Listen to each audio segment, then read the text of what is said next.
I'll call the meeting to order. I'd like to make the following statement. I'd like to begin by acknowledging that we are on Treaty 1 territory and traditional homeland of the Métis Nation. I'll introduce the panel members. Robert Hillick to my left, Robert Hutchings to my far left, and the assessor today is Mark Kalatugulo. It's close? I'm always close. And Carrie Balshaw is our secretary. I'm Marcel Larondo. I'll be chairing today. We will be hearing applications for revision of assessment roll in accordance with the Municipal Act. The matters for which revision is requested have been described in each application. We will limit the discussions to those matters. Statements that applicants or the assessor make at this hearing are sworn testimony, and anyone speaking to the matter must be sworn in. Be advised that comparisons of assessment of properties are not considered evidence of market value by the Board of Revision. The Board of Revision is appointed annually by Council and independent of it and the City Administration. It makes its decisions on the basis of the evidence provided at this hearing and issues a written order that will be mailed to all parties as soon as possible. Please note that the Board's decision with respect to the application may be appealed to the Manitoba Municipal Board if the matter pertains to assessed value or classification, or the Court of Queen's Bench if the matter pertains to the application of exemption from taxation. Should you wish to appeal information on how to do so will be included with the Board order. With respect to the hearing process, I will confirm the matters to be addressed with each applicant following the swearing in. We will then have the assessor's testimony followed by questions that the other applicant may have, and then the applicant's testimony followed by questions. Each side will have an opportunity to summarize if they wish. Once all the evidence about an application has been brought forward, the applicant may leave. The process will repeat for each item on the docket today. The session will close after all the applications have been heard, and the Board will deliberate in private and make its decisions. You will receive the order by registered mail as soon as possible. As information, all public hearings are live streamed, recorded, and will be part of the public record. Please have your cell phones on silent. Please state your name. Mark Kalatugulo. Do you affirm the evidence you'll present today is the truth, the whole truth, and nothing but the truth? I do. Thank you. Will you swear on the Bible or affirm without? I can swear. Okay. Please state your name. Victory Lee. Do you swear the evidence you'll present today is the truth, the whole truth, and nothing but the truth, so help you God? I do. Thank you. Mark, you're up. When you're ready. We're dealing with file number 19-1079. The applicant is Victor K. Lee. Roll number 0309070300. The address is 1084 Pembina Highway, and the owner is Bing's Chinese Food Limited. The roll year under appeal is 2020. The assessed value is $382,000 with a reference date of April 1st of 2018. The parcel use is as a restaurant. There's one building with, we have two premises on file, one main floor premise and a basement premise. The actual year built is 1976, and we have a slightly lower effective age of 1974, which appears to be an error.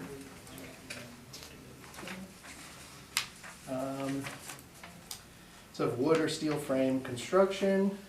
The zoning is C2, land area of 3,838 square feet, with a plan area of 2,685 square feet and a basement area of 10,080 square feet for a total gross floor area of 3,765 square feet, which is all leasable. You flip to page 2.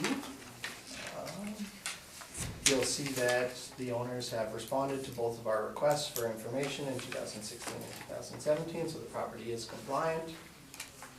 If you flip to page 3, I've provided some rental comparables from along Pembina Highway. These are all primarily restaurants, with the exception of the first comparable, which is retail space.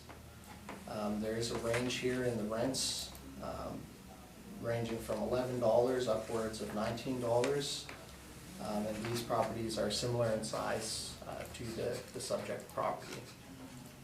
If you flip to page 4, you can see the model applied parameters for this particular property. We have the main floor premise tagged as standard restaurant, non-chain finish, leasable area 2,685 square feet with a rental rate of $10.40 that's applied for a total potential rent of $27,924. The basement area, again, is 1,080 square feet. We've applied a nominal rate of $1 for the rent for that space. For a total potential rent of $29,000 and $4 between the two premises. The vacancy allowance that we've given here is 3%. The expense, non-recoverable expense allowance that we apply is 2%, and shortfall is given at $7.50 a square foot. The net operating income of this property, as predicted by the model, is $26,724. The overall cap rate applied is 7%. The capitalized value rounded is $382,000.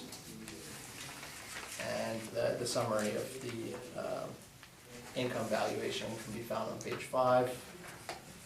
If you flip to page 6, you can see some photos, including aerial photos and a map view of the subject property, just showing that it's located on Pembina Highway on the northeast corner of Pembina and Being Place. If you flip to page 7, you can see the street view of the subject property, along with the street view of the side parking area that is utilized by city parking, as Mr. Lee had informed me prior to the hearing, but customers can use that parking to access the property. Page 8 is just a summary of some of the outside sources and some of the data from the City of Winnipeg capitalization rates. In here we show a range between various different types of properties. This particular property we don't show the category for, but we would have a similar range that we would find for restaurant properties, and that's where the cap rate has come from the model. Page 9 is just some extracts from the Municipal Assessment Act, and beyond page 9 is the property income and expense questionnaire as provided by the owners. At the back of the report, there's an addenda. There's some additional cap rate evidence and some evidence in regards to the 2% that's being applied for the non-recoverable expenses. And that is the end of my presentation. Do you have any questions, Victor, of the assessor? I do actually, and thanks, Mark, for the opportunity. Can we talk about the comparables, the comparable properties from us? Absolutely. On your page 3. So these are all properties on Pembina Highway, and you mentioned that most of them are restaurants except for one.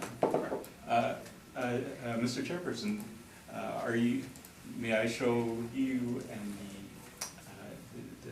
the board and Mark photos of the comparable properties? Well, you'll be able to do that. That'll be called rebuttal against, you want to do the rebuttal now against your, or do you want to do it after he's done his questions? No, we can go through his questions. Let's go through your questions Okay. first, and then you'll do that as a rebuttal against his information. Sure. Unless you want to use anything. It's up to you. We were talking about the comparables, so I thought you might Yeah. want the pictures in front of you. So. Okay, do you have, and you'll be able to do that during the rebuttal stage, which is right after the questions. Okay.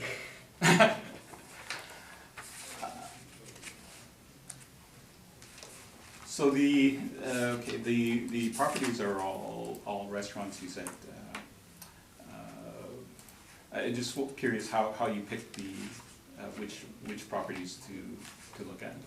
Yeah, so the sample here is basically primarily restaurant properties. Again, the first comparable at 1220 Pembina is not a restaurant.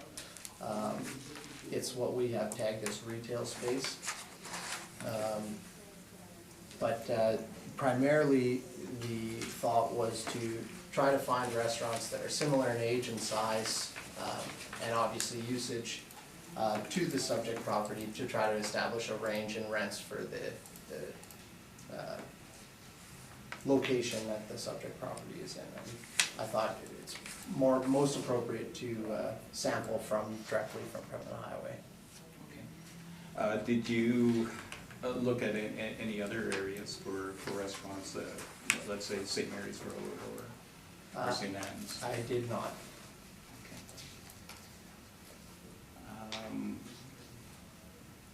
No, those are my questions for now, thank you. Do you have any questions, Bob? Yes, thank you, All Mr. right, Chair. two Bobs today. Yeah, oh yeah, sorry. Go ahead. Okay. Bob F? Yeah.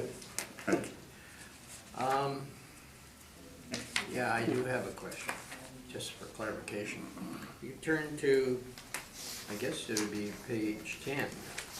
Yeah, I apologize for the mailer not being numbered. That's all right. The rental income there is based on the lease rental at the present time for 12 months, 19,000. Wondering why, and explain to me why property tax recoveries is added to the income, and then it shows property taxes as an expense the same amount. Why is that done? Well, typically, it would be part of the lease arrangement, and that would be something that the landlord of the property would pay for, and that they would recover through the lease, and that's why they show the recovery on the income So side of you're it. saying that the tenant paid those property taxes? Correct, yeah, I mean, initially, the owner of the building may pay the city, but then the tenant would pay the landlord through the lease for that. So you could just as easy take that out and take the property expenses out and then just use that other income? Use it. Yeah, like, it's. Like, does the tenant pay a lump sum taxes? I'm not sure on the lease arrangement. Because when I see the lease here, it just says that the monthly rate comes to 19,573. Right. So are you assuming that the tenant pays the taxes, or you know the tenant pays the taxes? I just rely on the information that's provided by the owner of the property. So in this instance, the owner is reporting that there's a recovery there for property taxes. To me, I would take that as indication that the property owner likely pays the landlord to cover the full amount of the property taxes. It does seem that the recovery matches fully the property tax amount. It's just normally I would think that the rental rate would be the amount per month that would include the property taxes, and then the person pays the property Yeah, taxes. in a gross lease But in this arrangement, particular case, the lease gives this amount of money, and when I calculate it, it comes to 19,573. So it doesn't seem to me like there's another amount for the property tax, so it must be that they have to pay a lump sum. Right. But anyways, we'll get that information later. Okay, thank you. Robert? Yes, thank you. So it's not owner occupied, is that correct? As far as I'm aware, it is not. Okay. And on page 3, my last question, there's the comp 1064 Pembina Highway, which is very close to the subject property. Correct. Which one is that? The last one. Page 3, the last comp. Yep. What, do you know what that is? It's a pizza place. Pizza place, okay. Okay. Basically next door, I guess, Or, Very close. yeah. within a couple of buildings, okay. And the rest are on Pembina Highway, yeah. And you're assessing the subject at 1040, 1040 what square. would be the blended rate? I don't have that info with me. If we were to, we could add it up.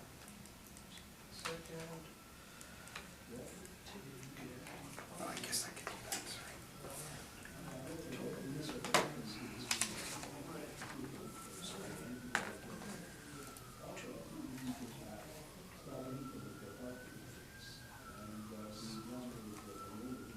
Looks like 770. Yeah, 770, okay. Blended is 770 a square foot,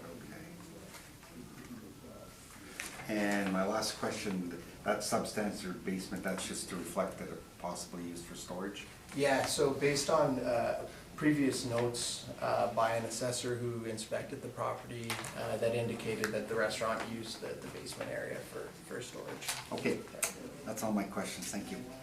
Thank you. My questions are gonna go to the expense statement on page 10. Sure. Seeing as you allowed 2% for the expenses, which expenses would you have allowed flow on this property? Because he is recovering the taxes, Yep. so the insurance, would that be one of the recoverables usually? It depends. It depends on the lease arrangement. It can vary. Sometimes the leases include recoveries for all the general administration categories, but sometimes they don't. But he's not showing it recovered anywhere here. Correct, yeah, And correct. same as the property management and administration at 14.4, he's not showing that as recovered either. Correct? Where are you looking, sorry? On page 10, Page Yeah. 10. the property second one. management and administration, Expenses. 14,400. He's Oh, yeah, not yeah. showing that as. Nope, I mean, that. So that would be recoverable if he hasn't recovered it, correct? Yeah, if it's a net lease, depending on the lease, those things would typically be recoverable. Correct. Yeah. And the professional fees would be recoverable because if it's a net Typically, lease? yeah, yeah, And then the miscellaneous repairs would be recoverable, correct? correct, Property taxes would be recoverable? correct. So if we added those in, we're over the 2%, are we not? We may be. Yeah, the 2%, Seeing as we eliminated the management side, and we're saying that it should only be the recoverables, if the 2% is not covering it, should we be increasing it? I mean, the sample, and that's something that you can see in the back of the addenda, some of the supporting evidence. When we're reviewing our non-recoverable expenses and we're looking at it as a percentage of the effective gross income, there's a range, obviously, and the range, if you look at page 2 of the addenda, at the back of the Yep. report, it looks like Yep, this. I've seen it. There's a range there, and I mean, some of the properties are as low as 0.36 and as high as 3.82. The total median is 1.12. And that would be if we were using a model. Yeah, so in this instance, the analysis is evidence that the 2% non-recoverable expense allowance included in the model generated NOIs is consistent with the market data that we're So analyzing. but we're not really consistent all the time as far as using the model, are we? Can we have some assessors now coming and using the actual statements to come up with the numbers, and actually taking the NOI and using that, and just using the cap rate against it? Right. So where do we make these adjustments, and how should we be making the adjustments? I'm asking you. I mean, yeah, it's a tough question. The 2% is something that we've applied across the whole portfolio, Yeah. across the city. I'm aware of that. If we started to review properties under appeal and start to change our position on the allowance that's given based on the actuals, we start to create an inequity in how that's applied across the whole city. So But it's do you not think there's an inequity putting 2% when we're having larger non-recoverables within some of these smaller properties? I think, yeah, in some instances, there are, obviously, as you can see within our own evidence, higher percentages than 2%. But also, we have to factor in that there are ones that are lower. We have to factor in that there are some where some of those expenses are fully recovered. And it depends on the lease arrangement for the particular property. And it's something that, when we're modeling, we have to be consistent across the board, right? So when you're doing your modeling, then you should be choosing buildings that are quite similar to this building in age and condition. Yeah, so some of that would be reflected in how the cap rate is applied to the property. But you chose not even a mid-range cap rate on this one. You went at 7%, did you not? Correct, yeah, the model driven And rate is 7%. the rate can go as high as what, 8.5 on that? Let's see. Well, we don't show it in our You don't show it information. exactly on this one. I think it's 8. I'm not certain, so I don't wanna give you the wrong information. Well, you came up with 7, so Yeah, the model rate is 7. how did the model Absolutely. choose that 7? I mean, if you're trying to give There would be a similar, the model uses the effective age of the property. Yeah. It uses the property usage. It uses the size of the property to make a distinction of what the cap rate will be within a range for that particular type of property. Like we show on page 8, there are ranges for different types: strip, neighborhood, community, power center, regional. We don't show the restaurant range. I don't have that information with me, but it's a very similar process. There would be a range there that the model gives for those properties, and depending on the specific parameters of the subject property, the cap rate would be modeled based on somewhere within that range. Out of your page 3, your rent comparables, how many of those have only got 2 spaces for parking on the property? I don't have that information with me.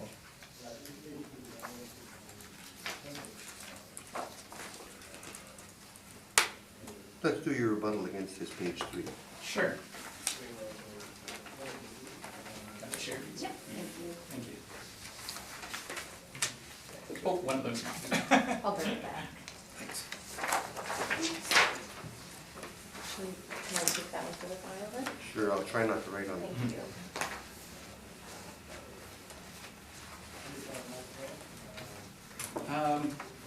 Okay, let's talk about the comparable properties for a minute. You mentioned the first one is not a restaurant, retail space. 1220 Pembina Highway, that's a gold recycling place. I believe it used to be a Scotiabank. Do you think the building inside might be structurally a little stronger because it used to be a bank? I wouldn't want to speculate on it. I'm not sure. Okay. Yeah, I haven't been there. I think my aunt actually used to go there, but I'm assuming there might be a giant safe in there, and that's why the gold people like it. Would you agree that there's on the right on the picture there's a lot of parking there for Correct. customers? Yeah, I would agree. It appears that there's parking there. Okay. So that's 1220 Pembina Highway. On the same page, 1064 Pembina Highway, the pizza, I believe that's Nyaqua Pizza. Would you agree for them, they also have a lot of parking in their strip mall? Correct, they do. Okay, so that's 1064. The next page is 1270 Pembina Highway. That's a Japanese restaurant, I believe, Kimchi Sushi. And again, would you agree they're in a little strip mall with a lot of parking? Correct. Okay. The next two are neighbors. One's one's Pines Empire, and one's Coconut Island. I'm told, I haven't been there, but I'm told Pines Empire is a karaoke restaurant. But anyway, would you agree that these are the two properties that you were using as comparables? Correct. Okay. And the last one, number 6, that one is actually a Chinese restaurant. The others weren't. That one is, you see in the really far back, it's Sun Fortune Restaurant, I believe, for 2077 Pembina. Correct, yeah. Okay. And would you agree they have a lot of parking? There is a lot of parking there, yeah, absolutely. Okay. That's what I wanted to mention about the comparables. Essentially, that Do you they have have a any lot of questions of Victor on his No questions. rebuttal? Robert, do you have any? No, thank you. Do you have any rebuttal? I've got none. Okay. On with your presentation, sir. Oh, what was it? Oh, you want it now before I wreck it, don't you? Doesn't trust me to take it. I don't blame it. Okay, well, thank you, Mr. Chairperson, and board members, and Mark, and Karen, for coming out this blustery day. We're talking about 1084 Pembina Highway. As Mark pointed out, it's a restaurant property. It's owned by Bing's Chinese Food Limited. Although it's a corporation, it's actually my mom and dad who are here today.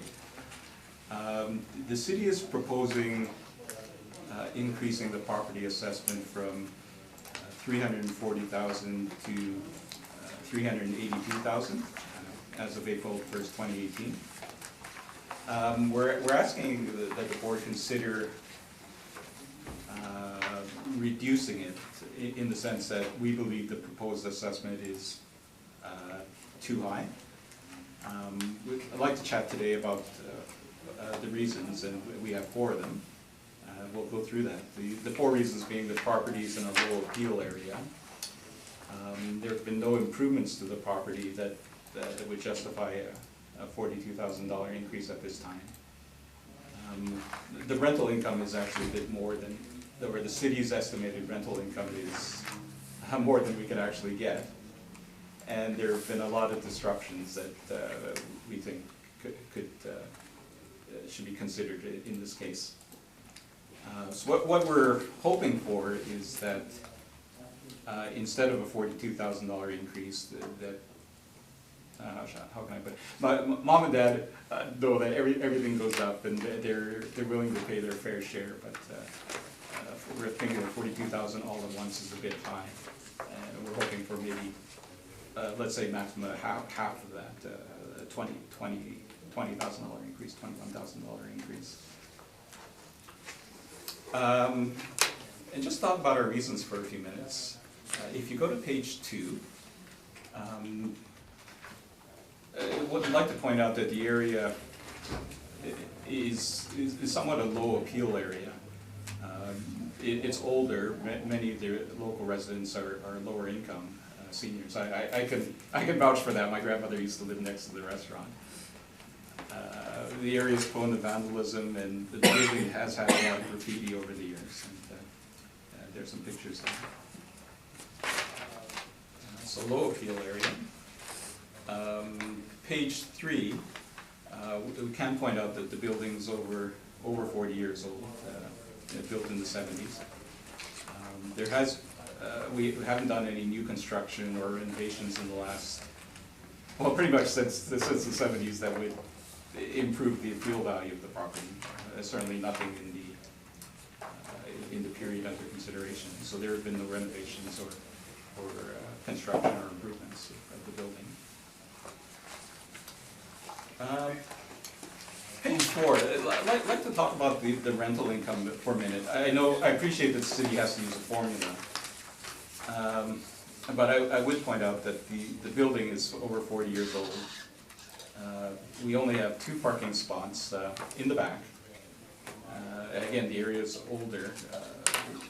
Local residents being lower income, and many of them seniors, and there's very little foot traffic. Just as an example, right across the street from the restaurant, there used to be a KFC. The KFC was there for a couple of years, and they went out of business. So we were thinking, wow, if even KFC can't make a go of it at that location, it's a tough area to do business. It's a 7-Eleven now, and it looks like they're doing better. But even KFC was the building was for lease for a long, long time, and that's the picture of the KFC there. Page 5. We'll note that the city is estimating the potential rental income is $28,000 a year. Mom and Dad would actually love to get $28,000 a year, but what we were actually able to get was $19,500 a year during that time.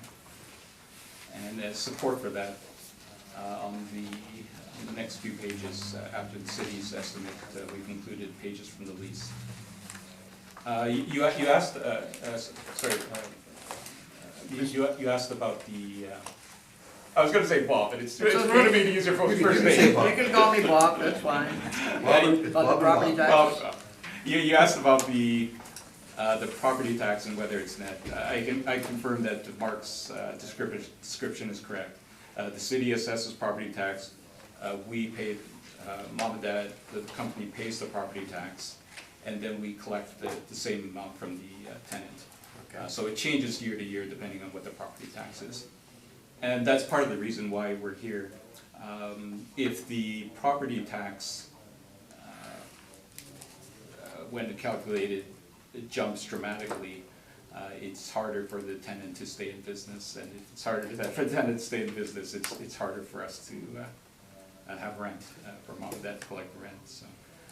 That's the reason we're here today, so dramatic jumps in, we're concerned about dramatic jumps in property tax. I realize the assessment itself doesn't determine the amount of property tax, but the correlation in the future.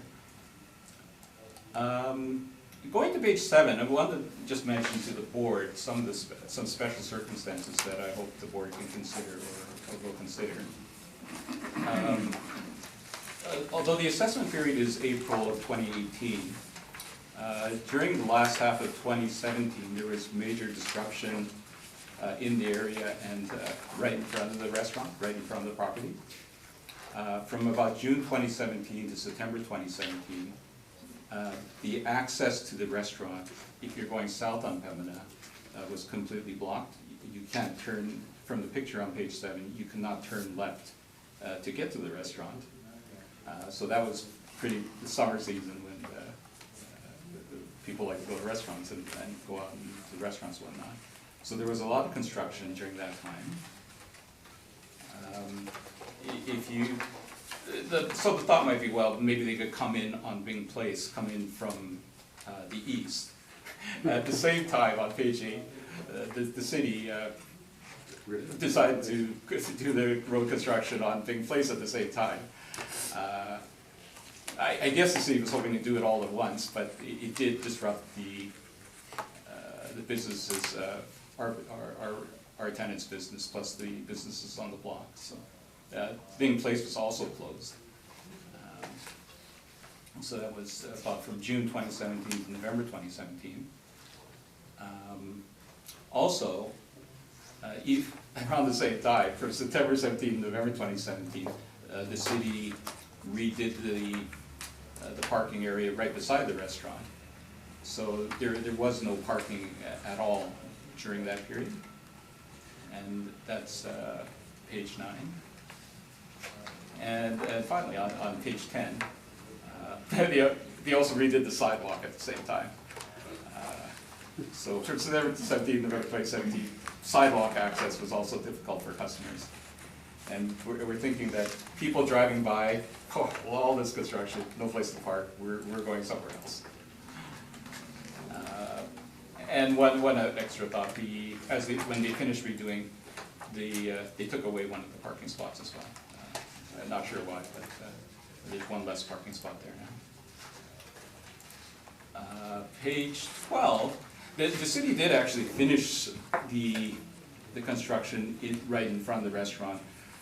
We noticed they left a whole bunch of long-term traffic cones there. We don't know why. I don't know why they never pick them up after the job is finished. I can't believe sometimes. It took a long time and the calls and whatnot, but it was pretty much the winter. There's now a bicycle lane there, and they have the white things.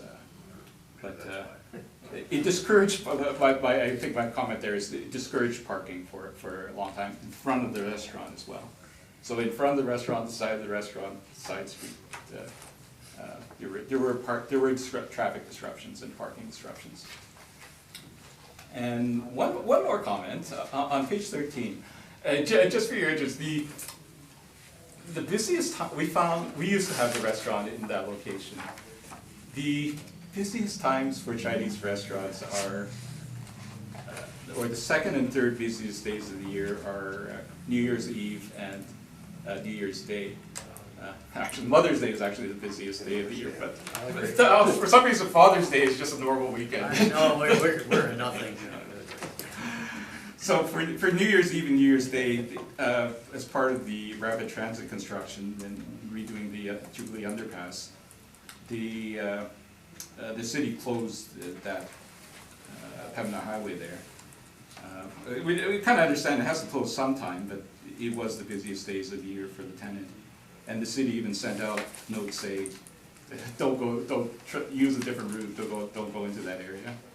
And I did go look in the area that day. You could just sort of walk on the street. There was no traffic at all. So we do want to do our part, but these are just extra disruptions during the year that other properties wouldn't have had in the same way. So that, so in summary, and I know you'll get a chance to summarize again later, we'd like the board to consider that the property is not high appeal, it's sort of average to low appeal. There have been no renovations or other improvements during the time period, or for since the 70s. The actual rental income that we collect is significantly less. And just to let you know,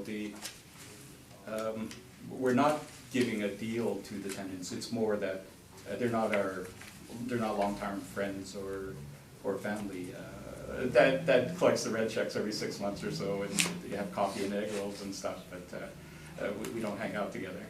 So it is landlord-tenant relationship. And there were a lot of disruptions during the 2017-28, or later part of 2017. So we're hoping that can be taken into consideration for the 2018 assessment. So we are okay with an increase. We were just thinking that 42,000 all at once is a little dramatic, and we were hoping for something less.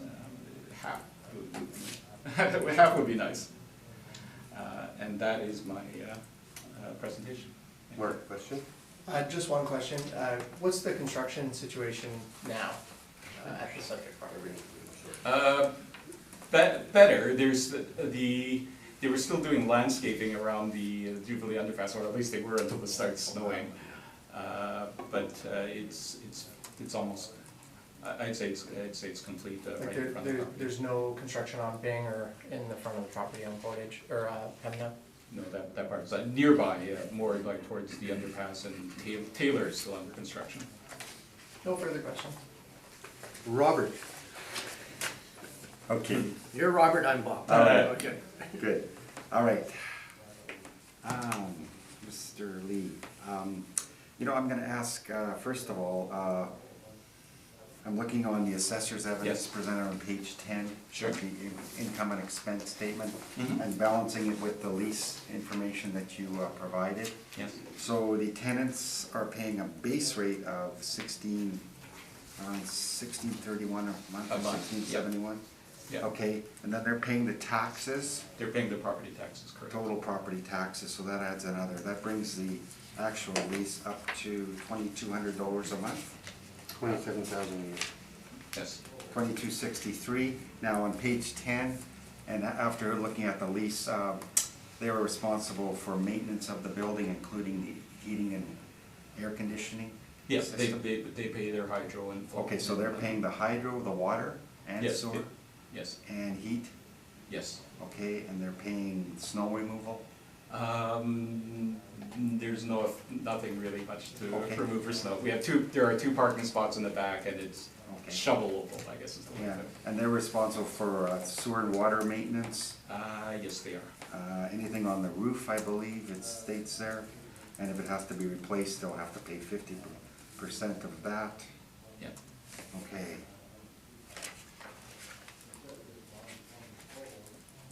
What else did it say?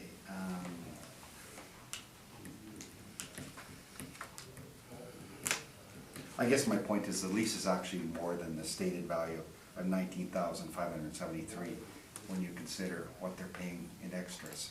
Yeah, the Okay. day-to-day maintenance, Yeah. say, They're responsible for nearly maintaining the property, yeah. Yes. A last question, regarding parking, so I guess the assessors says that all that problem is over with, so what we're looking at here is how many spots in the rear of the building off the back lane? There are two. 2, and how many along the side of the building? I think it's about seven or Okay. 8. So 7 city parking? Yeah. It depends how big the cars are. Yeah, okay.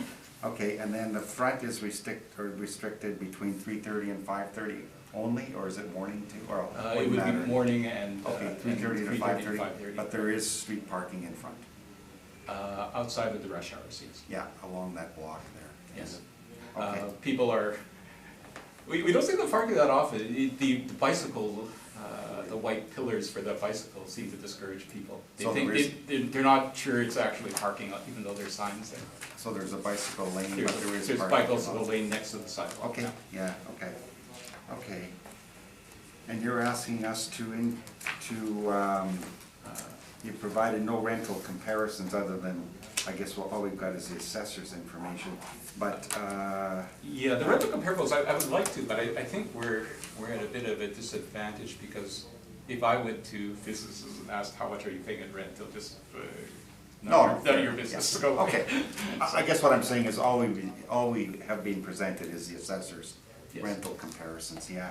Yeah. So, and you're asking, my final question, you're asking us to increase it by 5% from last year's total? 3, 4. 3 to 6. 3 to 6, so, Okay, yeah. so a range of 3 to 6, so on average 4, 5%, and the last assessment value was 340,000? Correct. Okay, so what number does that come up with if we used 5%? Yeah, about 361. About 360-ish. Yeah. 357,000. Yeah. Okay, so 360, okay. All right, that's all my questions, thank you. Bob? Well, first of all, I want to compliment you for the presentation that you made. Oh, thank you. Put a lot of work in there on behalf of your parents and so forth. You ended up saying that the tenant this is arm's length relation, Yeah, they are a long-term tenant, so we know them for many years now. Yeah. But, no, we don't hang out with them, and they're not. No, that's fine, that's fine, you can go ahead and have a cup of tea or whatever. But, in effect, if there was a drop in income and so forth Mhm. to them because of the construction and so forth, you didn't suffer because of that. Personally, no. They would have, their sales would have been down, not yours. Correct. Because what we're basing this on is, as you can see, the assessor is basing it on your lease rental income plus the property taxes, and in effect, that's what's generating the value. Correct. And so it wasn't a decrease to you, though you did a great job in supplying it, but that would have affected the tenant, not yourself. Correct. I'm Yeah, gonna- it's the, mostly it's the lack of parking for Right. that period.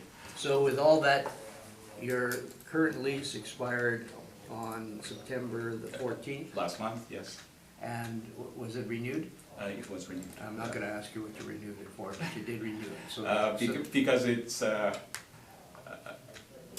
if we, yeah, it is renewed. Okay, so the tenant is It's still happy there. to now stay there. Yeah. Yeah. Again, it was for a long-term, Another 5 years. 5 years. Mom and dad are 88 and 89, so 5 years, they're sure, different plans as we go along. okay. They want to retire eventually. And eventually you might have to sell the building to the tenant. That would be nice, actually, but so far they haven't Made an made offer. an offer. All right, and when I take a look at this on page 10 of the assessors, when we look at the property management administration, that would be money that was taken out by your parents as Correct. administration fee. The four. And Yeah, that's the professional fees would be accountants to do the tax return. accountants and on behalf corporate of the returns. corporation They're return. expensive, those CAs. Well, we weren't when I was working there, but now that I'm retired, the rates have gone up, yes, you're right.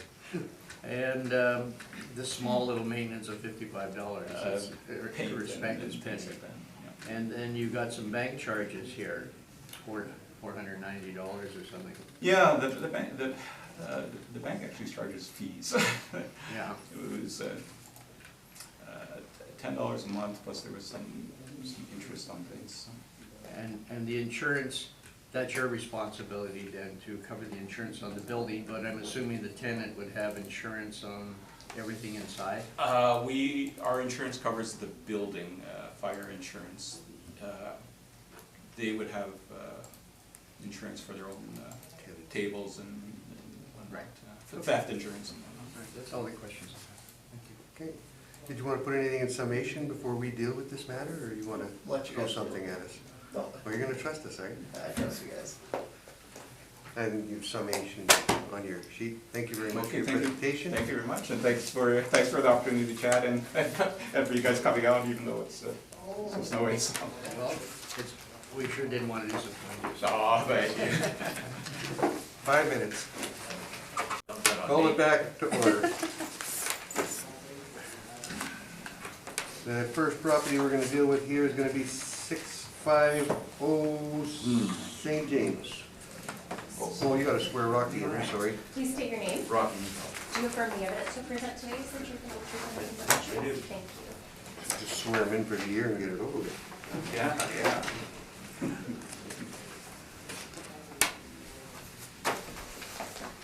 Mark, when you're ready.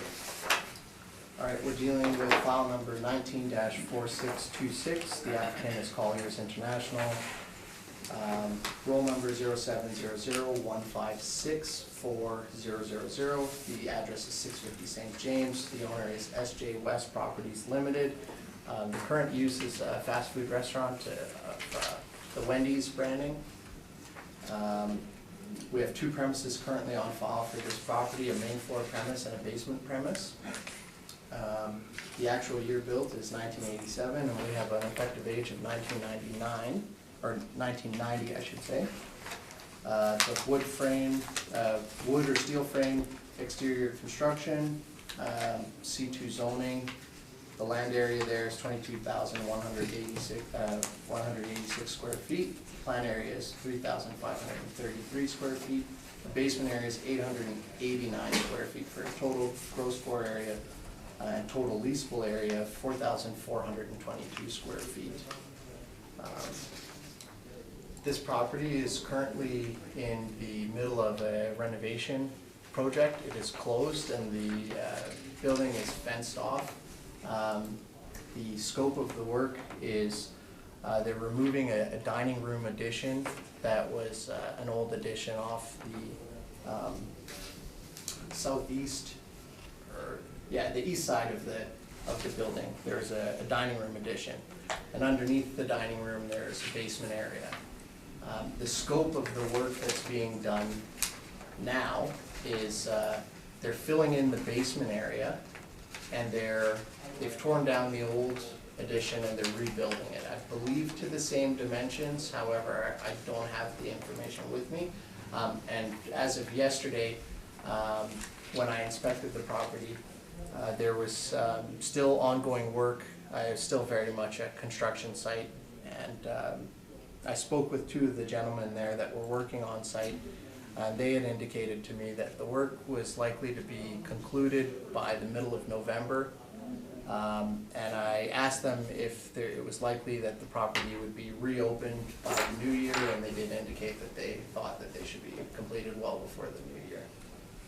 So there is likely to be a supplemental notice that's issued on this value that's under appeal, just as a result of the change in leasable area, and there'll be some decisions that need to be made in regards to the effective age that's applied to the property and some of the rental parameters. I do have some rental comparables for the property as it currently is arranged prior to the renovation. I show some comps here that are a mix of fast food restaurants across the city of Winnipeg. I've tried to select properties that are also close to a mall or close to high traffic areas that would be frequented for the retail that's around. So you're looking at McPhillips, which has Northgate nearby. You're looking at Sterling Lion, has the outlet mall, St. Mary's Road, Portage. Not all of these are located near malls, but there is a range here in the rental range that we see from as low as $34.42 all the way up to $44.64. That's on page 3. Flip to page 4. You can see the property as it's currently arranged in the city's records. There's, like I said, two premises. Total leasable area of the main floor is 3,533 square feet, and the rental rate that we've applied is $37.34, which again I believe is supported by the range of the comparables that are provided on page 3. Potential rent there is $131,922, and we have the storage office tagged basement area, 889 square feet. We've applied a rental rate of $14.37. This space is being used by the tenant, was being used by the tenant. They've opted to, in their rehabilitation or renovation of the property, to remove that area. What do you mean by remove? They filled in the basement, or they're in the process of filling it in as part of their current construction. So by next year, we'll have to revise the value to reflect the new leasable area to remove that basement from this valuation. But the potential rent there is $144,697. We've applied a 3% vacancy rate to get an effective gross income of $140,356. Again, a 2% non-recoverable expense allowance has been provided or applied to the property, and shortfall is given at $7.50 a square foot. The net operating income here is $136,554, and a cap rate is 6.5 for a total capitalized value of rounded at $2,101,000.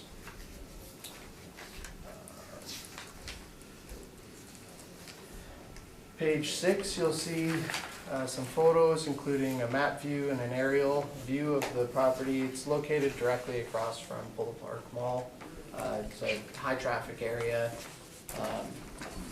Lots of people coming and going from the mall and up along St. James that have good access and visibility for the subject property.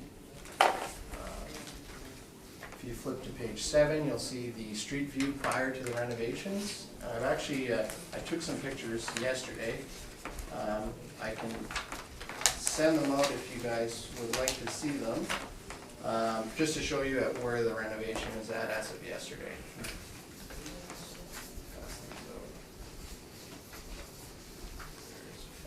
That'll all be posted anyway.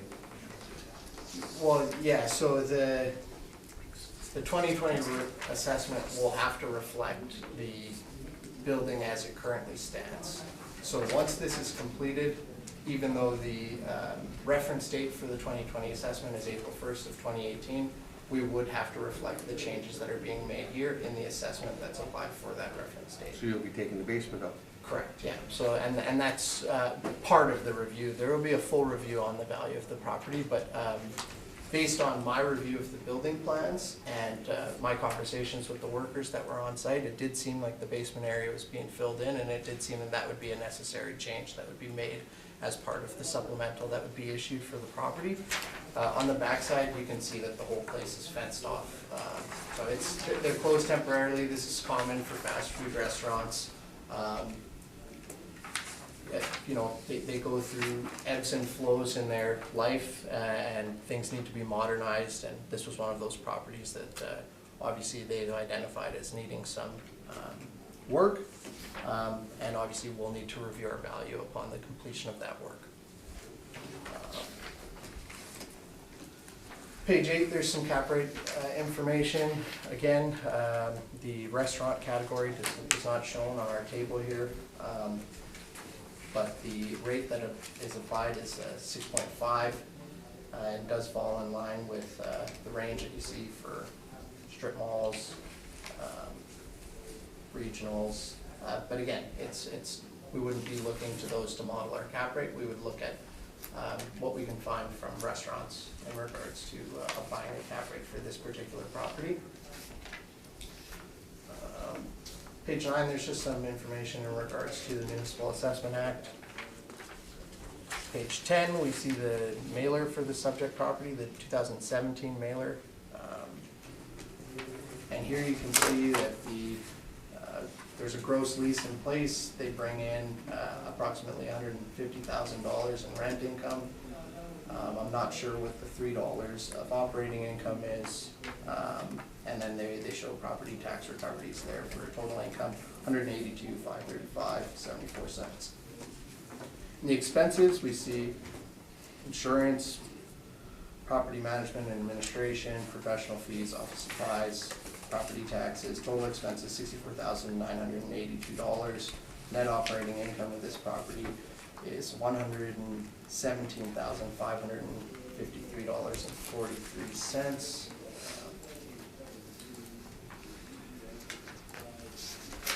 As reported by the owner on the income and expense mailer. If you flip the page, you'll see the rent roll for the property. Again, it just shows the lease agreement. There's property tax recoveries there, and it looks like the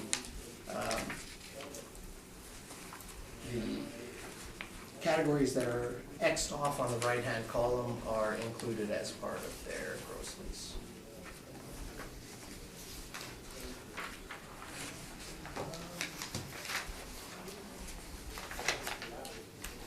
At the back of the report, there's the addenda, and again, just some additional cap rate evidence, and some support for the non-recoverable expense allowance that's been applied to the property. And, again, just to kind of summarize is, the current value is definitely in need of a change once the completion of the renovation project is completed. But the current rent that's applied to the main floor is supported by what we would see in the market for similar types of fast food establishments. And I don't think that the model parameters for that particular portion of the restaurant is too unreasonable. The rental rate that's applied to the basement is a C6. It's storage area. It's a $14 rent. Some might consider that a little high or aggressive. But the reality is that space is likely to be removed as part of this renovation, and that will be part of why we issue a supplemental for this property. And if the property is to reopen as of January 1st, and all this work is to be completed, any supplemental would cover the full period for 2020. So that's my presentation of the brief that I've provided. Thank you very much, Mr. Chairman. Questions, Mr. Neufeld? There's no guaranteed date as to when a supplemental will be issued, is there? No. Page 4, your workup, is this all done from the model? Yep, these are model-driven rates. The page, you're just as bad as me, not marking pages. We'll call it 11, the statement for Sure. the owner, and 12. Do they provide a separate rent for the basement? Not that I can see. So it's a rent, semi-gross rent of $150,000, period. As reported here by the owner, yes. Okay. And at this particular point in time, that expired in 2021? Yes, it appears September 30th, 2021. They have a number of expenses that they don't recover on the middle column on that page. So they're saying that their net operating income is $117,553. Correct. And of these expenses, I'm looking at the professional fees and the office supplies, which would typically be listed as non-recoverable expenses for many properties. Did you work out what that percentage is? I did not. Disagree that it's 9.33% of the net income? And what I'm doing is I'm taking $150,000, subtracting insurance and property and administration for a net income of $133,164, and then using $12,430 for those other expenses. I mean, you could work it a different way. You could put it all in as a non-recoverable, but I'm just going to try and balance it to a typical style of lease. Okay. Sorry, what was the question again? Well, would you disagree that on that basis that the non-recoverables are probably about 9.3%? I would agree that it's higher, yeah. Okay. Yeah, and yet the city's allocation for non-recoverables is 2%? Correct.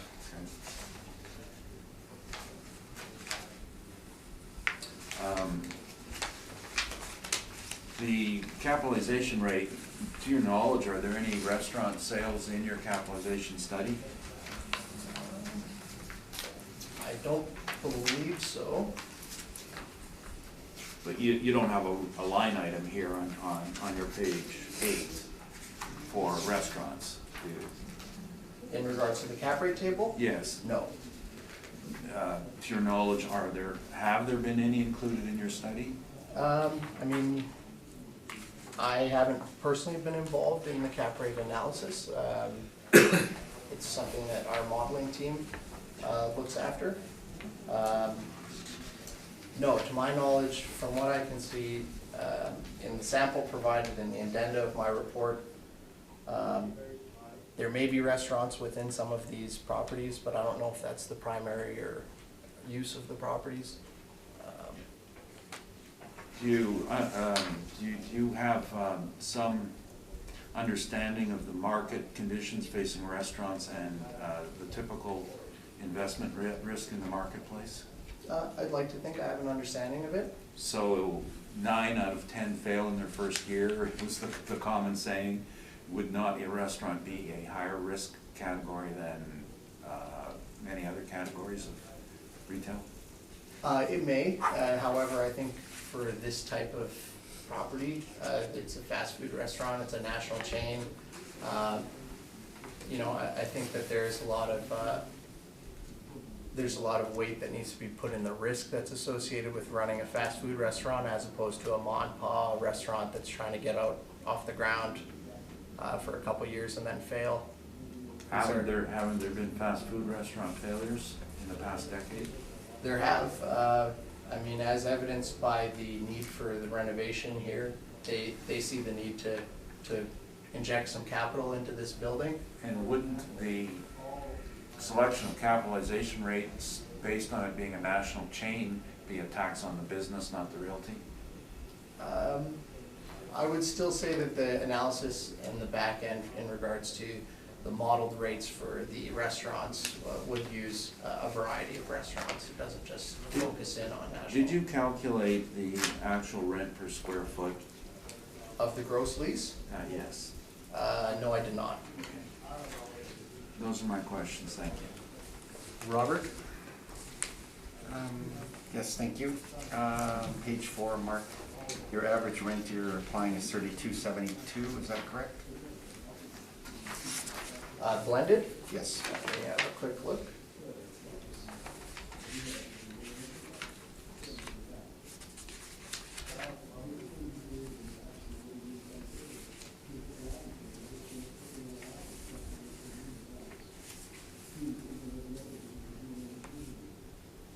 $32.72, is that what you had? Yes. Yeah. Okay, thank you. And any permit value? I know it's post-reference, but, Not that I have with me, no. okay. Yeah. And how long do you think that construction's? Like I said, I spoke to the guys on site. They kind of indicated that the work should be done by mid-November. Okay. But I reiterated my question to them and asked if they anticipated the restaurant being reopened before the new year, and they said it should be well done before the new year. Okay, Yeah. so, so based on an inspection of a building permit, an assessor's gonna visit the property and update the square footage characteristics and look at what improvements are being done to the main building. Correct. At the same time as that sunroom renovation or removal is being done, and they'll determine a new value based on that inspection. That is correct, yeah. Okay, thank you. That's all my questions. Bob? This is for informational sake on my behalf. When I go to your last page, Sure. that says non-recoverable expense sampling, Yep. and number 2, it says a shortfall allowance per square foot to account for non-recoverable expense associated with vacant space. Correct. I'm just seeing if that ties in with going back to page 4, where it says shortfall of $7.50 per square foot, $995. Correct, yeah. How did you calculate the $995? Is that based on $7.50 on 889 square feet? No, so they take the total leasable area they take the vacancy rate that we've applied, so they take 3% of the 4,442 square feet, and then they times that amount by $7.50 a square foot. So we're giving a 3% vacancy allowance on the leasable space. Of the leasable space, it's 3% of the total leasable, and then we would apply the shortfall rate. But isn't this based on $7.50 per square foot? Isn't the square foot still $8.89, 889. being the storage area? Oh, we're When using, I'm yeah, reading- we're using total leasable area. Okay, so, Yeah. what it just read here, associated with vacant space. So I was a little confused, that's all. Yeah, so in this particular instance, prior to the renovation, there was no vacancy. The main floor was used by the restaurant, and then the basement area was used by the restaurant tenant as well. But we still apply a market-driven vacancy allowance for the property, and that's where you're getting the shortfall allowance being applied to that 3% of the total leasable area. Okay. Thank you. That's all I had. On your page 3, your rent comparables, Yep, any of them have basements? not that I'm aware of, no. So these numbers are for the square footage of the whole building, but there's no basements, Correct, as far as I'm aware. as far as you're aware. Yeah.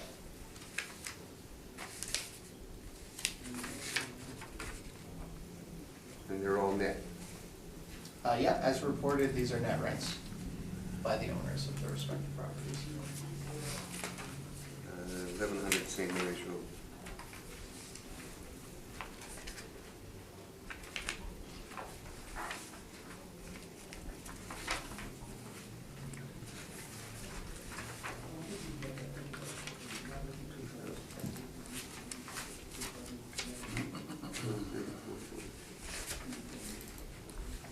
So, if I'm hearing you right, it doesn't really matter what number we put this at today, you're gonna be bringing in a sup on this. There, Is what yeah, you're there is a telling me. supplemental, so it. I mean, Whatever number we come up with, you're gonna have a sup on it anyway. Correct. Will it be in before the next tax go around? It should be. I mean, if we, it's hard to, because with construction, there's always the chance that things are delayed. Obviously, we have to wait until the work is completed, but it is on our radar for this particular property. Once the supplemental is issued, if it is a full adjustment for the full 2020, then yeah, there would be a new value. And if the appellant or applicant doesn't agree with the new value, then they would have to appeal the new value. The evidence you've given us is post-reference, but you're telling us in the sup it'll say that there's no basement. Yeah, we have to reflect the current condition of the property. So we have to reflect the current condition. So we should be looking at 3,533 square feet then, not that added on 889, it's just current. Because you're saying the basement's already done. Yeah, it's in an interim stage of construction, so it's hard to say. I haven't had full access to the property. I just, again, you can see from the pictures, I was standing outside the fence and spoke with some of the workers there. But again, we don't start making changes to our records until the work has been fully completed. But you just said that we should be dealing with the building as it is in the condition it's at today. Yeah, I mean, And you're giving evidence that the basement's gone. I'm correct. So Yes. we should be That it's in the dealing- process of being filled in. Right. So there will be no basement for the next taxation go-around, you're telling me. As far as I'm aware, but I have not been able to confirm that by seeing a completed project there. I haven't inspected the completed project. But you did see that the basement was included in that lease, in the square footage on that sheet. It's included in the total amount. There was no separate rent for the Correct. base. Yeah, And they were correct. doing 3,533 square feet? Or no, they were doing 3533 square feet, weren't they? To get to that number? Sorry, where are you seeing that? On your sheet, yeah. Hold on. I heard you talking about it earlier. Where did I see what was the rent on it? On this particular You property? have it 50,000, isn't it? For the main floor? 150,000 Oh, And if you divide if you're that, looking at the actual gross, if you divide that by 533,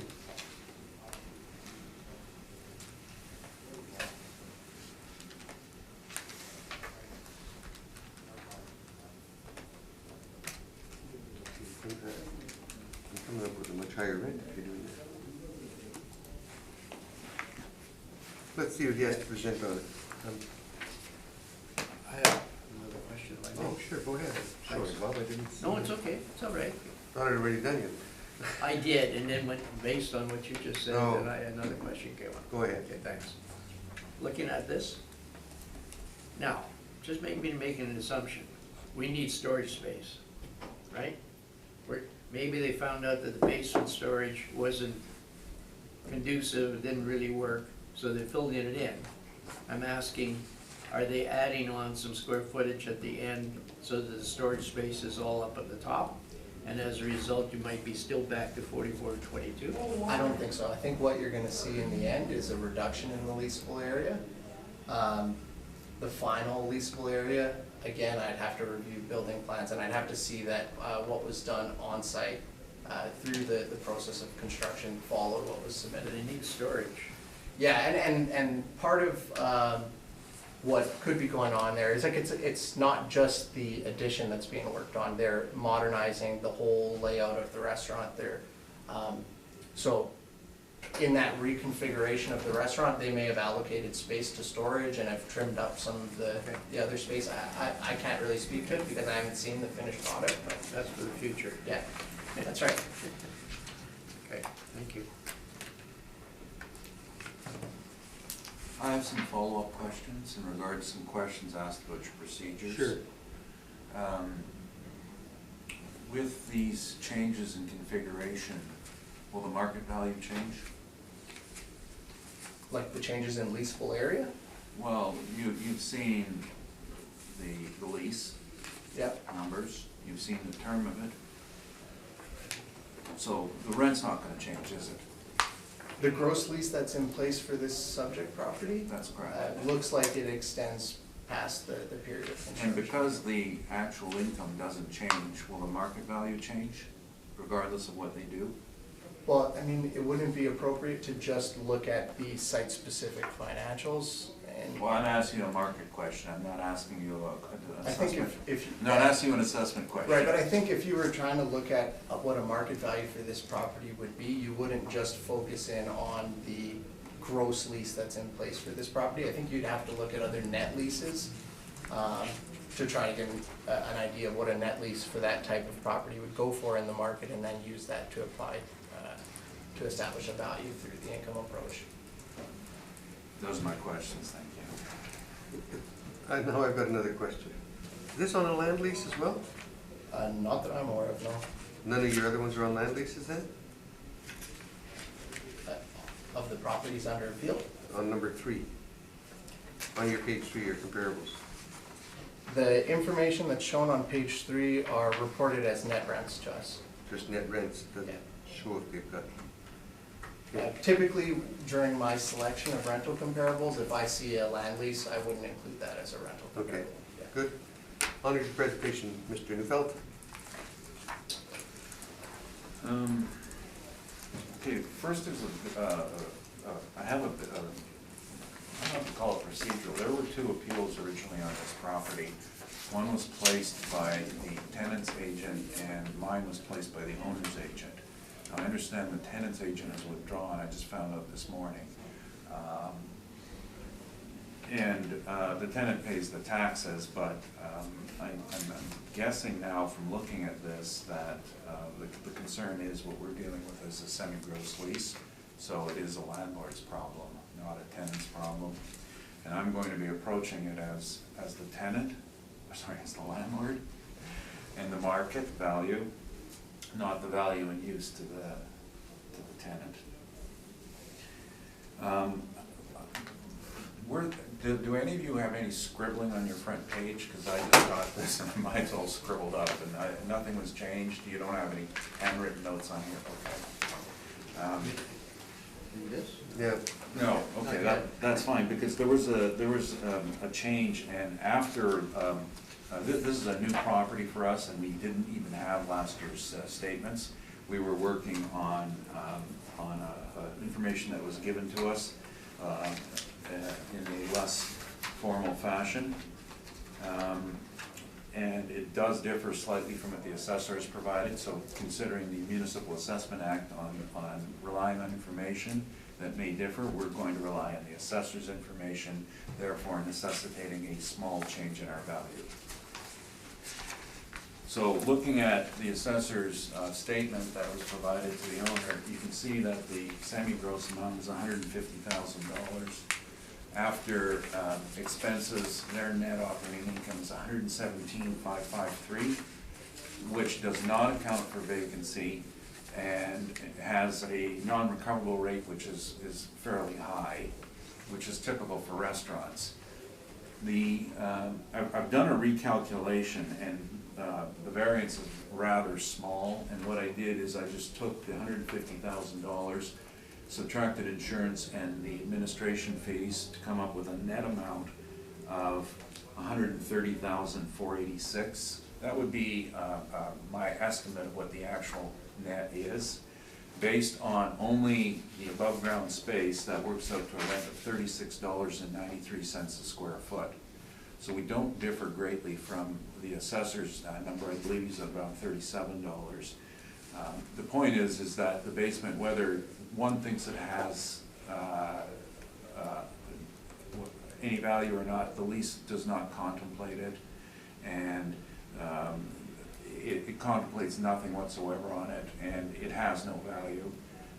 It's an accessory use, but the problem in the real estate, in the restaurant world, is that I was listening to some questions earlier about storage space. Well, there's also health code concerns. You can't store things in basements without it being fully compliant with health codes, which means non-permeable walls and proper ventilation, and we're now getting into barrier-free access.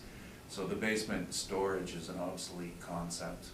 And most modern restaurants now are using just-in-time service for their food supplies, and using just their above-ground space. So we're not considering it all because we have, one way or another, the lease doesn't care about that space, whether they take it away or add it or do anything to it. So the value I'm going to give you today is, regardless of anything, regardless of the renovation, because nothing's going to change. It's the same value to the landlord, the same value on the market, because when he sells it, he's selling this lease. And our other concern, of course, is as conscientious as I believe Mark is, it's not necessarily always under his control when the supplementals get issued. It could be a June date, it could be a November date, so we don't think that's fair. But it's not going to change our value. We're going to give you a number today and let the assessment, the revision process deal with what the value is from before and after. And that's only based on 3,533 square feet. So our net calculation, as I mentioned, was $130,486. Subtracting a vacancy at 3% gets us $126,571. And then we have subtracted 7% for the so-called management, which are non-recoverables, and 2%, which, although labeled other, is basically a replacement reserve. And then the shortfall at $995. Now you'll note that the shortfall rate is set by the city at $750. Take a look at the statements. You'll see that the actual taxes are $935 a square foot. Utilities and CAMs estimate easily $3 a square foot. The shortfall actual cost would be $12.35 a foot. So their shortfall is very much short of what real life experiences are. But we're not mounting a crusade against the shortfall, because at least they've given us that. They haven't taken it away this year. Maybe that's going to be next year's campaign. The net income I'm left with after this calculation is $116,916. That's based on the actuals And the normal parameters are 3%, 5%, 2% and shortfall. 116,916.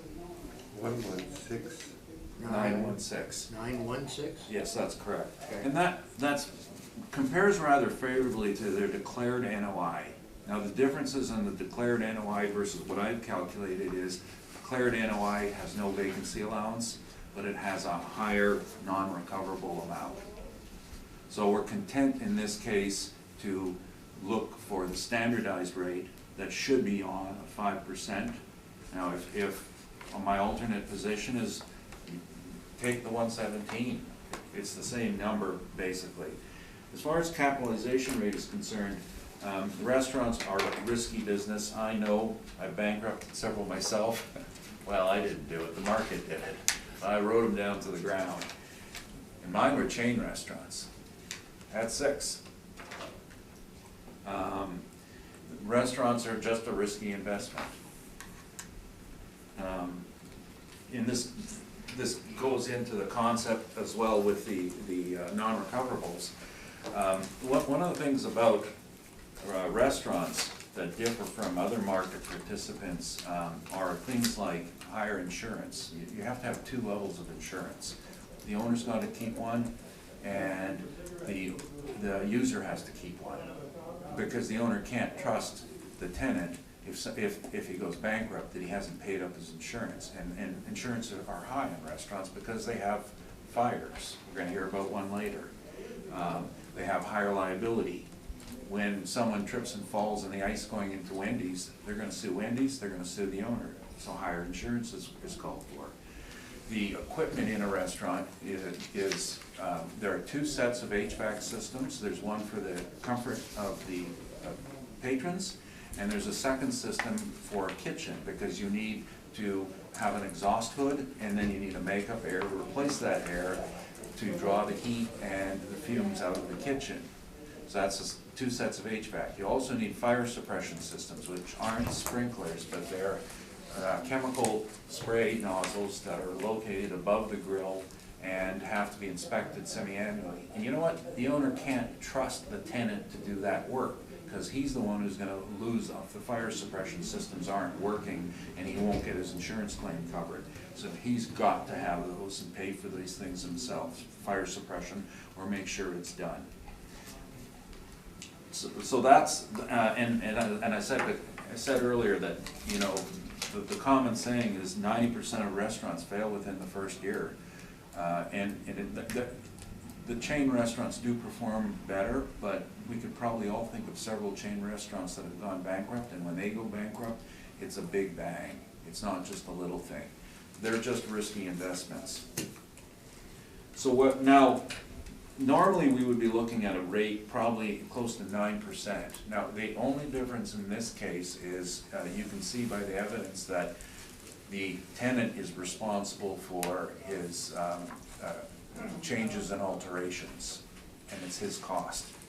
Therefore, the cost of the landlord is a little bit less. So I'm going to suggest a capitalization rate of 8% for that particular issue. Because he does have the ability to offload this one particular structural issue, which was the front sunroom that was replaced. So because the tenant does bear that responsibility. So our value after capitalization is $1,461,450, rounded to $1,461,000. This is our first review of this site. I think last year's assessment at $1,904,000. I don't have the faintest idea how that happened. First in my book here, but the issue here is this is what it's worth to the owner as an investment property. That's my presentation. 461. Mark, questions? The revision of the cap rate from 8.75 to 8, which of these categories would that, like what's being changed to arrive at that 8%? Well, I think it's the First of all, we're forgetting about a basement in it. We don't care about the basement. It's not our problem. The year built would probably be slightly better. I think mostly it's a question of the income stability not income stability, the non-realty, line 23, non-realty. We save that when there's extra considerations for the tenant taking responsibility for issues that the landlord would typically take. And so when the obsolete sunroom gets replaced and the landlord doesn't have to put in money, he's happy, and it's a better investment. And so I'm just, this is a bit subjective. I don't have a detailed calculation on it, but I think it's an improved as a result at 8%. And again, it's still bearing in mind it's a riskier investment, but and if you're familiar with the Wendy's chain, that has bounced around a bit in the last couple of years as well in the ownership issue. They were partners, whatever, with Tim Hortons. There was a merger, and now that thing was bought by the Brazilians, and it's getting spun off because they don't want it.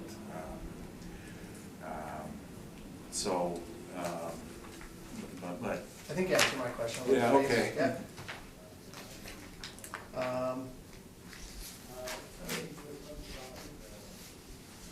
When looking at the comparables provided on page 4,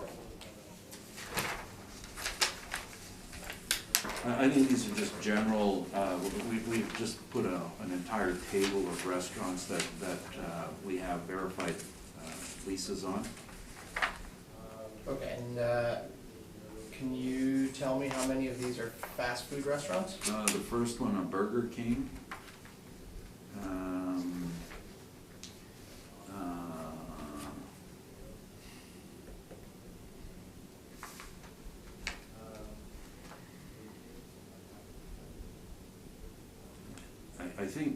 I guess I'd have to think about this a bit in terms of the concept of fast food in style. Can I rephrase my question? Yeah, good. How many of these properties are standalone restaurants with the drive-through? I believe the Burger King is. The Salisbury 3315 Portage was built as a Burger King and leased to Salisbury House. It does have a full basement, but we don't include the basement in that rental rate.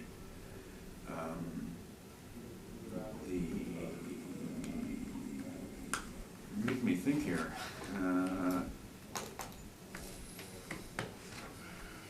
255 St. Anne's. I guess some people classify Salisbury House as a diner, some as fast food. No drive-through though. That's at 1625.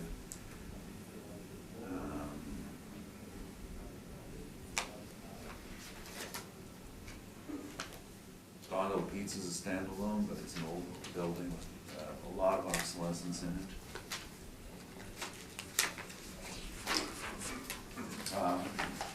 I don't think we have a lot of rents. I think we're relying on our paid rent. Okay. This is more of just a generalized Yeah. table? And I don't think that the paid rent differs very much from the assessor's comparables or their applied rate. I don't think that's our issue here. Our issue is the basement provides absolutely no economic value, and the risk rate is much, much higher. The only other question I have is in regards to the optimal rate that's shown on the first page, the 7.75. Yes. So I noticed in the brief that there is the Collier's cap rate study, Yes.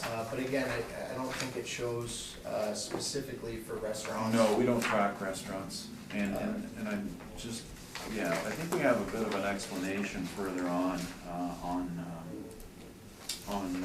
different types, and it's not paged, but it just gives a brief description of restaurants, how compared to the table that their investment quality is very low, and supply and demand is good, and statement reliability is poor in that most are owner-operated and mix in operating costs. This one doesn't, because this is a tenanted property, and we don't have food in there.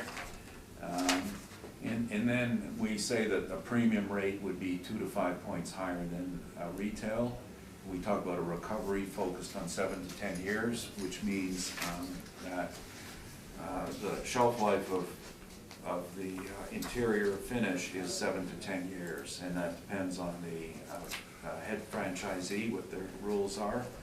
But that's what should be expected on a renewal cycle. Often, almost always, the tenant pays for that. In some cases, they'll go back to the landlord and say, look, we need $100,000 to fix up the place. We'll agree to a rent increase if you put up the money. And that's what we have to watch for in all of these rates. And again, risk very high. Yeah, I just wanted to make sure I had an understanding of where the optimal rate was coming from. It's not shown in the evidence here. Yeah, there's, no. The danger on all of these, again, is to make sure that that the TIs on the original lease are considered in terms of was the furniture, fixture, and equipment included in the rent when the place was built. And my rates on page 4, we've gone through these all and we know that they're not included. And typical with the subject, because it's obvious the tenants, landlord's not putting any money in the tenant's change. Okay, I think that was all for my questions. Bob? You're first. No questions? No questions. Robert? Just to confirm, Mr. Neufeld, so you're using 33 square feet, That's correct. and net income 134.86, which is about $37 a square foot. That's correct. Yeah, okay. And 8% cap rate, okay. I'm actually hoping that we can deal with the sub issue right here. I mean, maybe we can, maybe we can't, right? Well, out of respect to how we typically deal with construction projects, I'd have to wait to see. No, the finished product. and I'm just putting it forward right now because it's been done, the space is gone. But who cares, we never cared in the first place as the landlord. Anyway, anything in summation? Just that I think that the rental rate that we've applied is supported by net rents from the market, and that there is likely to be a supplemental notice that's issued for the full period of 2020. And at that point, we'll do a full review on the value and making sure that we have the effective age of the property correct, making sure that we have the total leasable area correct. Before we make any changes to the property, we would have to see the finished construction. Rocky, summation? From a real estate point of view, which is the taxable interest, there will be no change in the income. The basement was a minor benefit, which is now obsolete in the food service world. We wouldn't have included it even if we're still in place, because we're not getting any extra rent for it. Thank you. Good. I think we're gonna take 2 minutes. Page. Call the meeting back to order. Can you get by there, or do I have to? We'll be dealing with, as I get my glasses on. 656 St. James. When you're ready, Mark. All right. This is file number 19-4372. The applicant is Colliers International. The roll number here is 0700-156-4500. The street address is 656 St. James Street. The owner is S.J. West Properties Limited. The roll year under appeal is 2020. The assessed value is $2.518,000. The reference date for that is April 1st, 2018. The subject is a restaurant, sit-down restaurant, Tony Roma's. It's actually located directly beside the property we just spoke about at 650 St. James. We've got one premise on file for this property. We showed two buildings, but it's one building with an addition that was put on. And the range that you see in the actual year built, 1986 to the 2002, is just based on the addition being added in 2002. Wood or steel frame construction, C2 zoning, land area 25,318 square feet, plan area of 6,749 square feet, gross floor area 6,749 square feet. Of that, we have a leasable area of 6,420 square feet. On page 2, you'll see that the owner has responded to our request for information, so they are compliant. On page 3, you'll see the rental comparables that I've selected for this particular property. The comparables that I've used are all sit-down restaurants. I've tried to pick restaurants as close to the subject property as possible. However, I did pull as well from Nairn. The Nairn address is another Tony Roma's, and that the rate that's shown there is the base rent of a percentage rent lease that's in place. But the range here that you'd see is between $27.86. Again, that's, I gotta ask, what page is that on? that's page 3 of my brief, yeah, rental comparables. But again, yeah, the Nairn address is a base rent of a percentage rent lease. So if you look at just the other 4 comparables that are provided, see a pretty tight range between 30 and 3101. If you flip to page 4, you can see the income workup for the restaurant.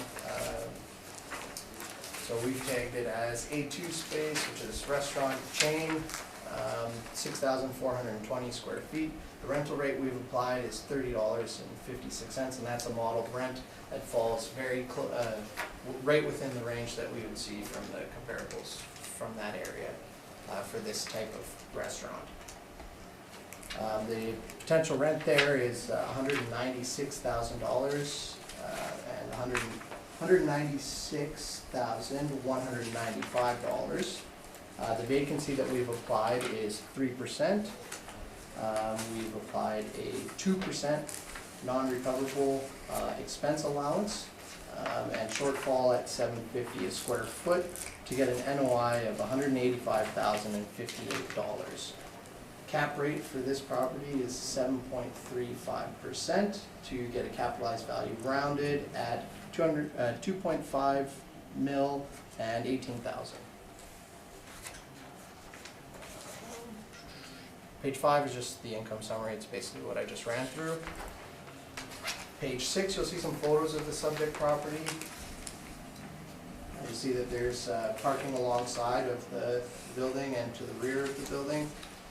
And again, it's in a very desirable location directly across from Polo Park, and it's a very high traffic area for people looking to spend money at the retail establishments nearby and at the restaurants that are in the area. Page 7, you see the street view of the property, and you can see that they have an outdoor or a glazed-in street front dining area. Page 8, you'll see some information regarding the cap rates that are applied. Again, the restaurants aren't shown here. Page 9, you'll see some excerpts from the Municipal Assessment Act. Page 10, and I think in this brief I actually went and numbered them for you, hopefully. You did. Yep. So you see here that on page 10 that this is the 2017 mailer that's provided by the owner of the property. They indicate a gross lease in place, rental income $156,000, and a significant amount being paid through the percentage rent. That's based on sales? Yes, correct. So typically there would be a break point and any sales above would be included as part of the percentage rents. So they show some property tax recoveries, total income $319,763.26. If you look at the general administration expenses, you can see that they're fairly low in relation to the income. Property tax is recovered in full, and the total expenses total $60,566. Net operating income, as declared by the owner and the mailer, $259,196.58. Now, we're using a much lower. Flip back to page 3, or page 4. You can see that our NOI is $185,058. So we're much lower than what's reported by the owner in regards to the income that's reported through the base rent as well as the percentage rents. Page 11, you can just see that it's been authorized, certified as true and correct by one of their accountants. Page 12, you can see the rent roll for this property. You can see that they've indicated that the rent includes insurance, management, marketing, advertising, hydro, water, sewer, heat, waste/snow removal, maintenance/repair, and cleaning/caretaking.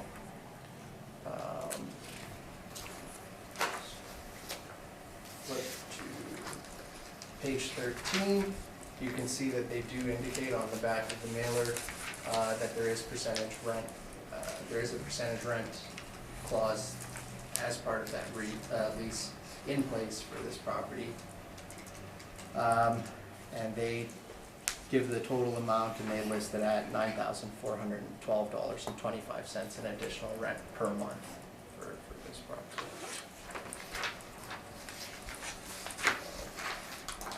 If you flip to page 14, you can see that I've included some of the previous year mailers. The reason I've done this is to show that the percentage rents that are here at the property have remained relatively stable. Here, the percentage rents total $112,946, $112,946, yeah. And the NOI for this particular year, as reported by the owner, $261,994.81. If you flip to page 16, you can see this is the 2015. So I did kind of look at the period between 2015 and 2017. You'll see that 2015 it was a little lower for percentage rents, but again the total income is still $285,157. And it doesn't appear that they've done the calculation for the NOI, but it looks like if you were to take the 285 and you were to remove the total expenses, 285, and you remove the 90,000 expenses, 217, get an NOI of around $195,000, $194,940. 195 around it. They don't show any vacancy, and subject property, the Tony Romas has been in place for quite a long time. Page 18 is just some excerpts from the appraisal of real estate, 3rd Canadian edition, and it's just to show that in percentage rents, that some or all of the gross income is based on a specified percentage of volume of business productivity or achieved use use achieved by the tenant. What page is that on? Page 19. Yeah. And that percentage leases may be short or long term. They're most frequently used for retail properties. A straight percentage lease may have no minimum rent, and most specify a guaranteed minimum rent and overage rent, which is defined in the next section.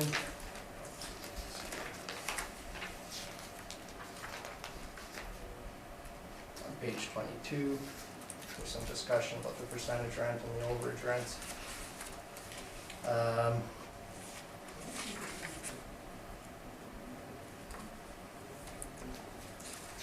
Flip to page 23, you'll see that I've taken some information from the Municipal Property Assessment Corporation out of Ontario.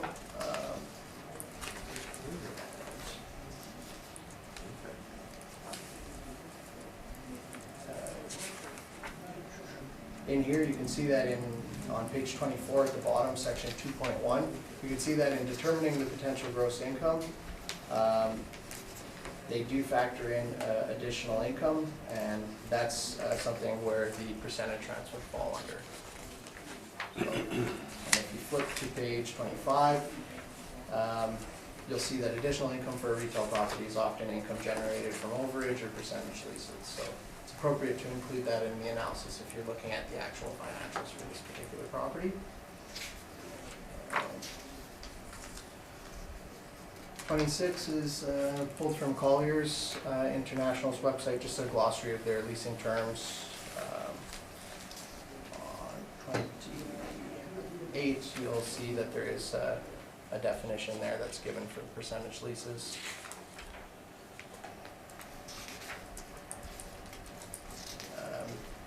Page 30 to 30.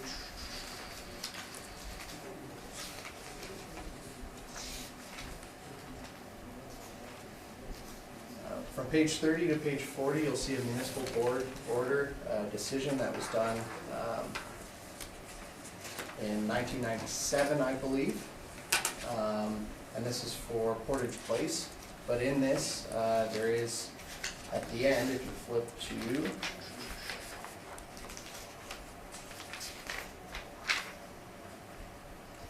page 39, the bottom paragraph, I think I highlighted it in your guys' briefs. But they do specifically speak to percentage rents here. And I'll read from this as the first item deals with the matter of percentage rents that are payable by tenants from time to time depending on sales attained by the tenant. The assessor had indicated that he has not to date included percentage rent income from this shopping center or for any shopping center in the city in calculating market value using the income approach. So prior to this decision, the assessment department had not considered the income from percentage rents. The board believes that such an exclusion is inappropriate. It adversely affects other taxpayers in the city and that a portion of the rental income of these properties is not included. So just to say that if you are to look at the actuals, you do need to include the percentage rent information that is in place for this particular property. At the back of all of this, again, just some additional cap rate evidence and evidence in support of the decision that was made to apply 2% non-recoverable expense allowance to the property.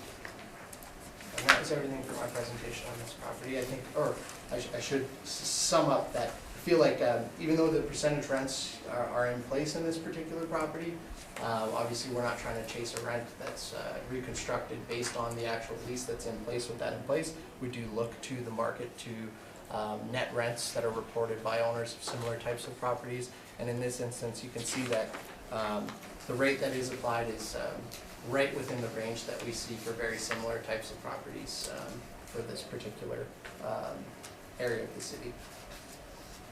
And that's everything. Thank you very much. Questions, Rocky? Was the workup done from the model? Yes. Now, I'm just gonna go backwards because it's fresh in my memory here. You brought in this municipal board decision. Do you have any personal familiarity with this property? With Portage Place? Yeah. I've walked through there many times. if that's But you've never had to handle it at a...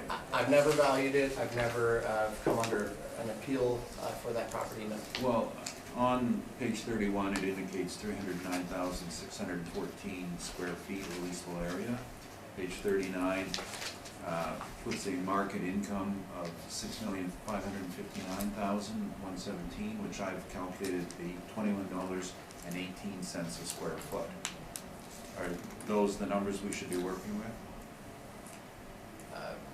For the subject property? No, for this particular order. Just want to make sure we're talking about the same thing. I'm looking at page 31. 309,000 square feet leasable, Yep. income 6559. And which page is that from? 39.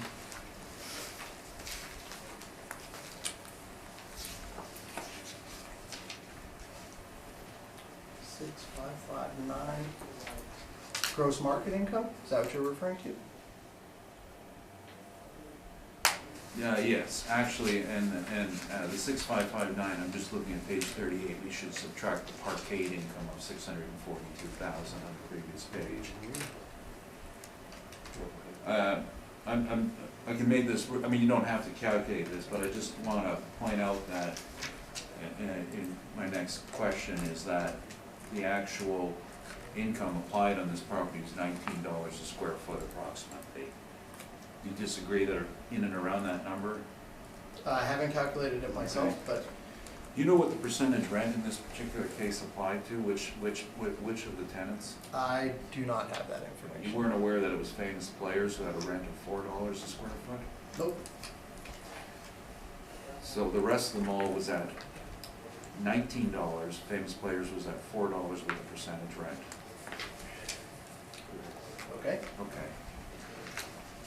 So in this case, you're not aware that the percentage rent was part of the original inducement to get Famous Players in, to give them a very low base, and then to have a percentage rent, which is why the board considered that some adjustment was required.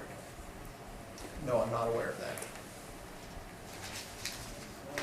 Now, in the case of the subject's percentage rent, do you know why it was, why they paid percentage rent? I could not tell you. I'm not privy to the full lease, and that, if we had that information, we might have a better understanding of Well, what that would be. the subject user moved in approximately 2003, correct? I believe so. And there was a previous tenant who started in 1986. I don't have that information. They were called something about a blue parrot or something.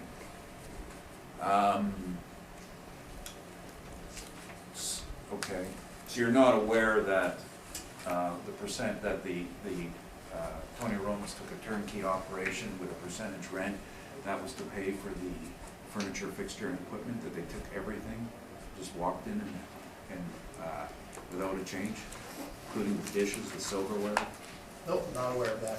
Might have been a case of fries in the freezer? Okay. Now, you referenced MPAC, and you're suggesting that they would consider percentage rent? Correct. In calculating their potential gross income. So is it the assessment department's position that, that the parameters set by MPAC would bear some relevance to the ones employed by the city of Winnipeg? No, I don't believe that's what I'm trying to say. The value here that's in place is modeled. It is modeled. It's a Well, mass appraisal. you said earlier that they're considering it, so I'm just wondering, If you're looking at a What was your- site-specific analysis of this property, you would probably Okay. consider those percentage rents. now, you know that MPAC also includes management fees in their valuations, don't you? They may. Whereas the city has deleted them this year, but they still have them. So are you being consistent here? I mean, the city determines its own valuation parameters based on the city of Winnipeg market, not what's going on in Ontario.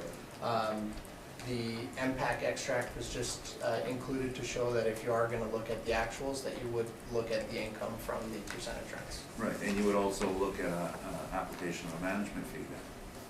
If you're doing site-specific analysis, sure. Your comparables that you brought forward, number one, that's obviously a very new operation. Correct. Did you read the lease to see what sort of PIs could have been amortized in it? The lease for this particular Yeah, property? 630 Sterling Lion. No, I do not have the lease. I only have the net rent as reported by the owner through the income and expense mailer. The one on 665 Empress, I take it that this is either the Montana site or the one beside it? Which one is it? It's the non-vacant building that sits there. Now, how did you adjust for the $400,000 they were given at the beginning of term in their lease? Again, we're relying on information that's reported to us as true and accurate by the owners of these properties. $31 is the net rent that they were. I know that this has been reported to the city, that there was a $400,000 lump sum payment at the beginning of the lease. Because I was dealing with it, it was a major issue at the time. So, given that fact, would not that face rate have to be adjusted by the cash that was given up front? I'm not so certain that that would be what we'd be looking at. All right. I don't have that information in front of me, nor is it in the brief that you've provided. It's a question, I was wondering if you're aware, that's all. Now, the 1515 Portage, is this a pad site on Polo Park? Yes, I believe it is. Same question on the TIs, did you investigate whether this was a net lease or they had amortized some of their furniture, fixture, and equipment? This was reported to us as a net lease by the owners of the property at $31 a square foot. Was there any further investigation to determine I what don't was have being the lease financed? information for that property, no. Same question with 1485, that's also Polo Park. Probably same answer, I assume you don't have Correct. that information? Correct. 1212 Nairn is another Tony Roma's location? Correct, and it's my understanding, upon reviewing the mailers for that particular property, that that is a base rent that you see there, $27.86, and that a percentage rent applies on top of that. Correct, and I'm not going to disagree with that, and you're not aware that that percentage rent was also for furniture, fixture, and equipment? I mean, this lease was signed January 1st of 2018. You're suggesting that they purchased new equipment that's been included in re-signing this lease, or? No, I'm not suggesting it, I'm just wondering if you were aware that these percentage rents in these deals goes to pay for non-realty items. And so when they renew this lease, they would be factoring in Oh, you can ask me furniture? that when it's your turn, I was just wondering if you're aware. No? Okay.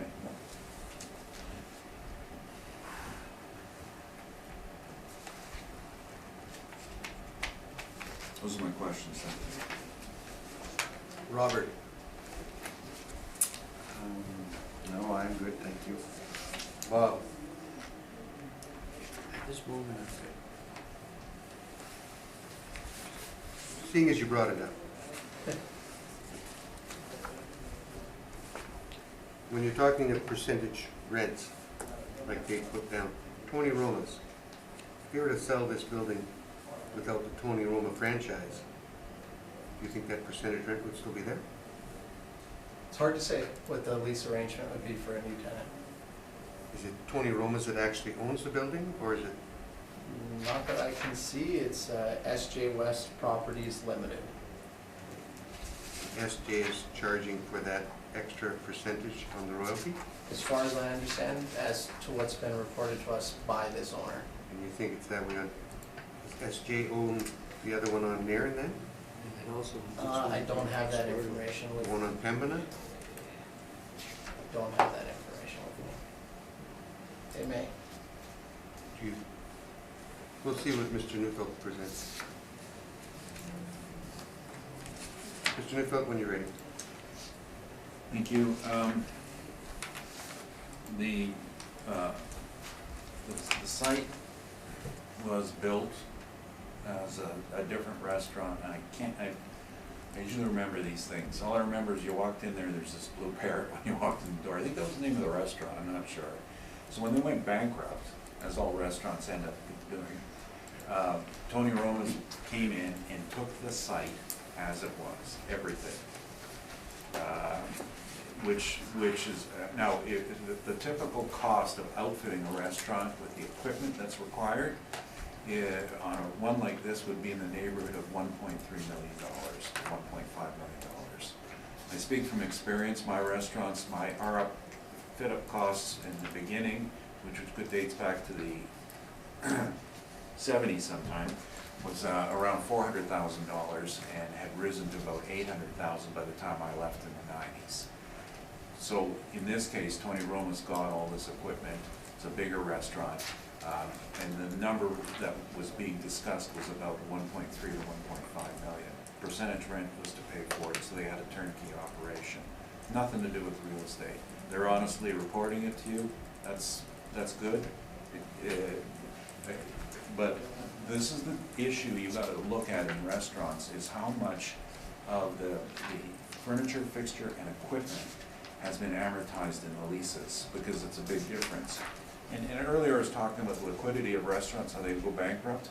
Well, this is like a sure sign. You don't have the cash to pay for your own improvements, you probably don't have a long life. I'm not saying Tony Roma's doesn't, but it's a very common thing. The advantage for a landlord is great, because he's basically lending them money and getting a superb rate of return. At least 8–9%, that's more than you get in the bank if you put it in the bank. The advantage for the operator is that he doesn't have to come up with the cash, and he can pay it on a monthly basis, although the costs are higher. The face rent is $24.38 a square foot, and that's the real estate rate. And knowing all this, there are much more pertinent examples in my page 4 that we want to show to you. The best example I can show is, and although these were dated leases, at the bottom there's 2 that come from Keniston Common. One is Joey's and one is Moxie's. Now they do date from 05 and 07. Now, I appraised this property when it was built. I had the leases. Now, both of them net out around $19 or $18. The difference is that Moxie's face rate is $32, because they amortize their furniture, fixture, and equipment into the lease. That's the face rate. That's not a real estate rent. Joey's, on the other hand, paid for their own business equipment, and they just rented space, and it's $19. Those are, that really shows the difference in the two. The keg on Gary is a rate of $14, and they have a percentage rent because, you know, on top of that, because they bought they took over from the landlord who was operating the franchise, and they put that goodwill and the equipment into a percentage rent. And we're debating at the municipal board about that right now, but this is the way it works in the real world. Those were a couple. Now the 1500 Pembina one, Tony Roma's, they took that over as well. Their face rate is $12.60 a foot. And the other Tony Roma's on Regent is at a higher rate. And I think the assessor did bring it up, and that it has additionally some percentage rent to pay for that. And all 3 of these are different owners. They're not. It's the same operator, the Tony Roma's, but it's a different landlord.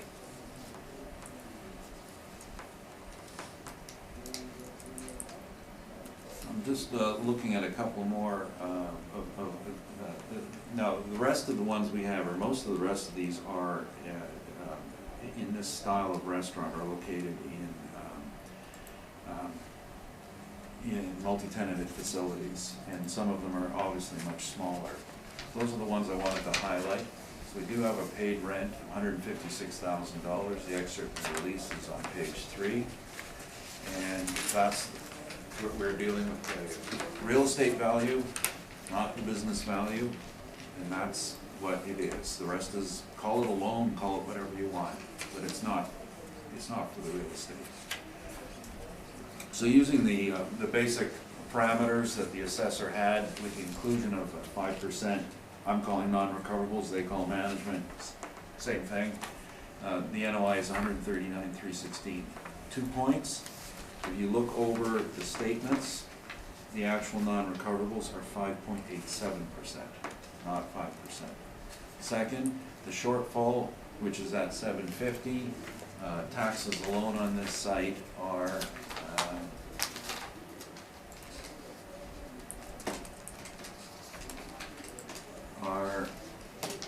$750. So the shortfall's not adequate. But again, we're not making it a request in this case. So as far as the capitalization rate, I'm inclined for the location to think that the capitalization should be slightly lower than that, and I was just, we had a recommendation last year, and I just, I think it was 8, I'm not entirely sure. If it was verbal or printed.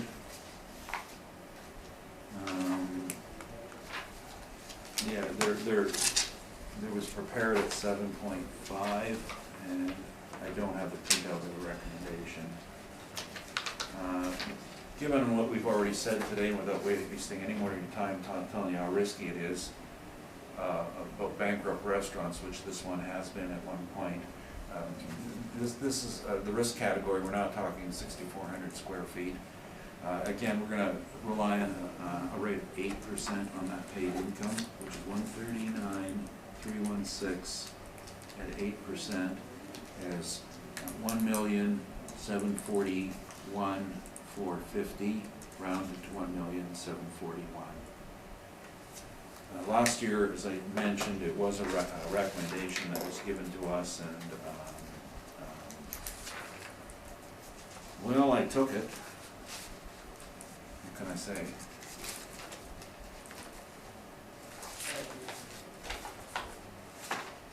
So I just don't have the notes on what that was. That's my presentation, thank you. Mark, questions?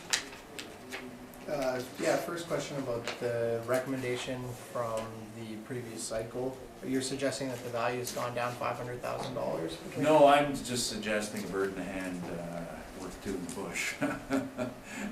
Sometimes we you know, this particular docket, as I recall, there were 8 restaurants on it. The assessor was working with us on it, and this was on the high side. So, but again, it was a recommendation. And the cap rate adjustment, again, if you could kind of give an idea of which category you would be making an adjustment? Well, I think that the access isn't as difficult as presented here. It is on St. James, but St. James got that middle turn lane, so if you know your way around, it's a good location. So all in all, it should be considered. And the quality and condition, I mean, it's dated. It hasn't changed if you've been in there in the years it's been built. But I wouldn't. I mean, it meets Tony Roma's standards, so it's not probably as bad. I think given its location, the income growth potential is probably, it should be normal, like there should be no deduction for it. So that would lead me to think that 8% would be more reasonable as a restaurant.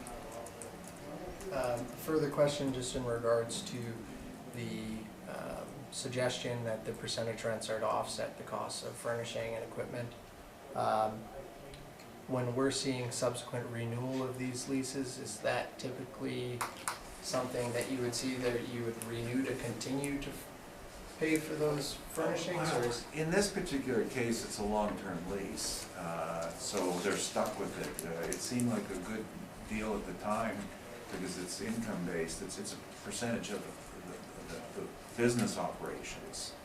And when they started this, I don't think they paid much percentage rent at all.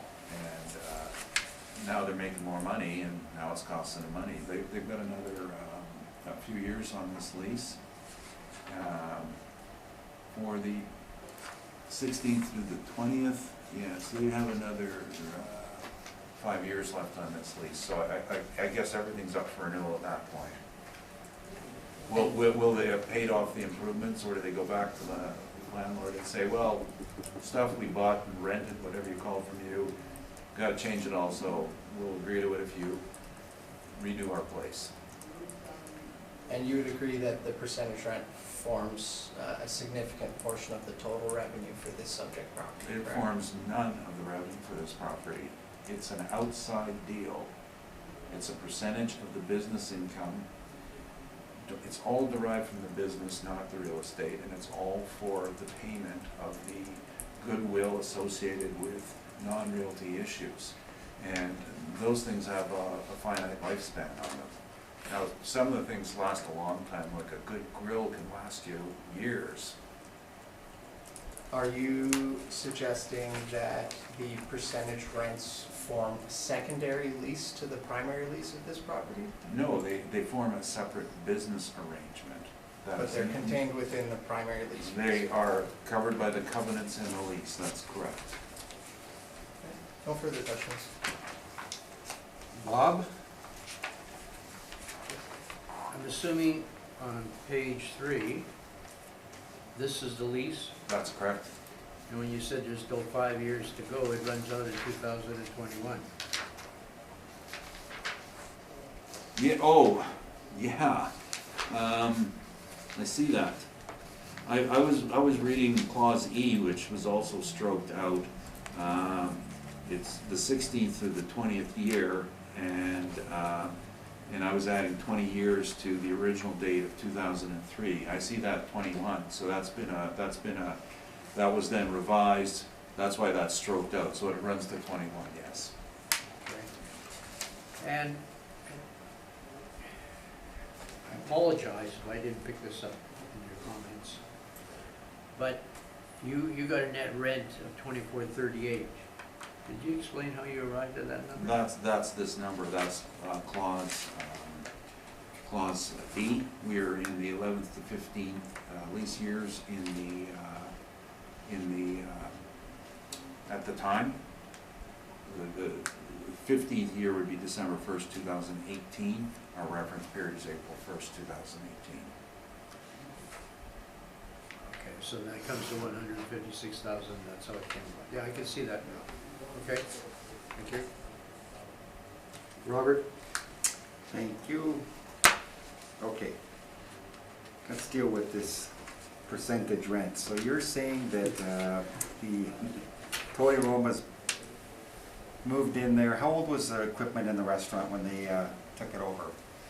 And the furnishings and everything, that you're assigning this percentage rent to purchase it? 6 years, 7 years? 6 years. Oh, sorry, no, I can't do math, sorry about that. 5 years? 4? 16. I got original construction 86, Okay. trusting the assessor here, and they moved in 03. So you're saying, you threw out a number there that they paid 1.5 million to purchase? That was the number under discussion as to the value of it when I asked them about what that number was. But So you said that would be it's- new value, right? I think you said new. That's what it was. Yeah, no, and Okay. that's, Okay. for a building that size, So, about that. equipment and that kind of thing, you see it in the open market when they're closing restaurants, reduced by 50, 60, 75%? You're opening up a very painful subject for me. I know. But, you know, to use 1.5, amortized over $600. 13 years is When it's, $100,000 a year. when you take it out and you send it to an auction house, you're Yeah. probably gonna get 10 or 15 cents on the dollar. Yeah, Then Yellow Warehouse buys it and they try to sell it at 60% on the dollar. okay. But you're saying, okay, they're paying $100,000. But if it's in sight, it's already, it's in All right, operation, it's okay. got a Right, different you can value. use it. Yeah, and I don't think, possibly they replaced some of this stuff already. well. Furniture and, Not, I don't think furniture, but yeah, obviously, Yeah. the Okay. flatware, but no, the big money is in the back of the house equipment. okay, Like, a good grill will cost you $25,000-$30,000, a cheap, even a small grill, it will be $5,000-$6,000, a deep fryer will be, let's see, we bought ours for $2,500 a piece. okay. So that was years ago. But So- you're saying they're paying 50% of their, or the owner's getting 50% of his income to cover the cost of the equipment and the furniture over Well, the land. infinitum, I guess, we're talking. When the last place closed and went bankrupt, the Right. landlord seized the equipment. Okay. So it's his asset. And then he had a deal to obviously to sell it to the new tenant. And they worked out the percentage deal. And at the time, I bet you the tenant said, that's a good deal, because his original percentage numbers were pretty small, and they just started to do better, and.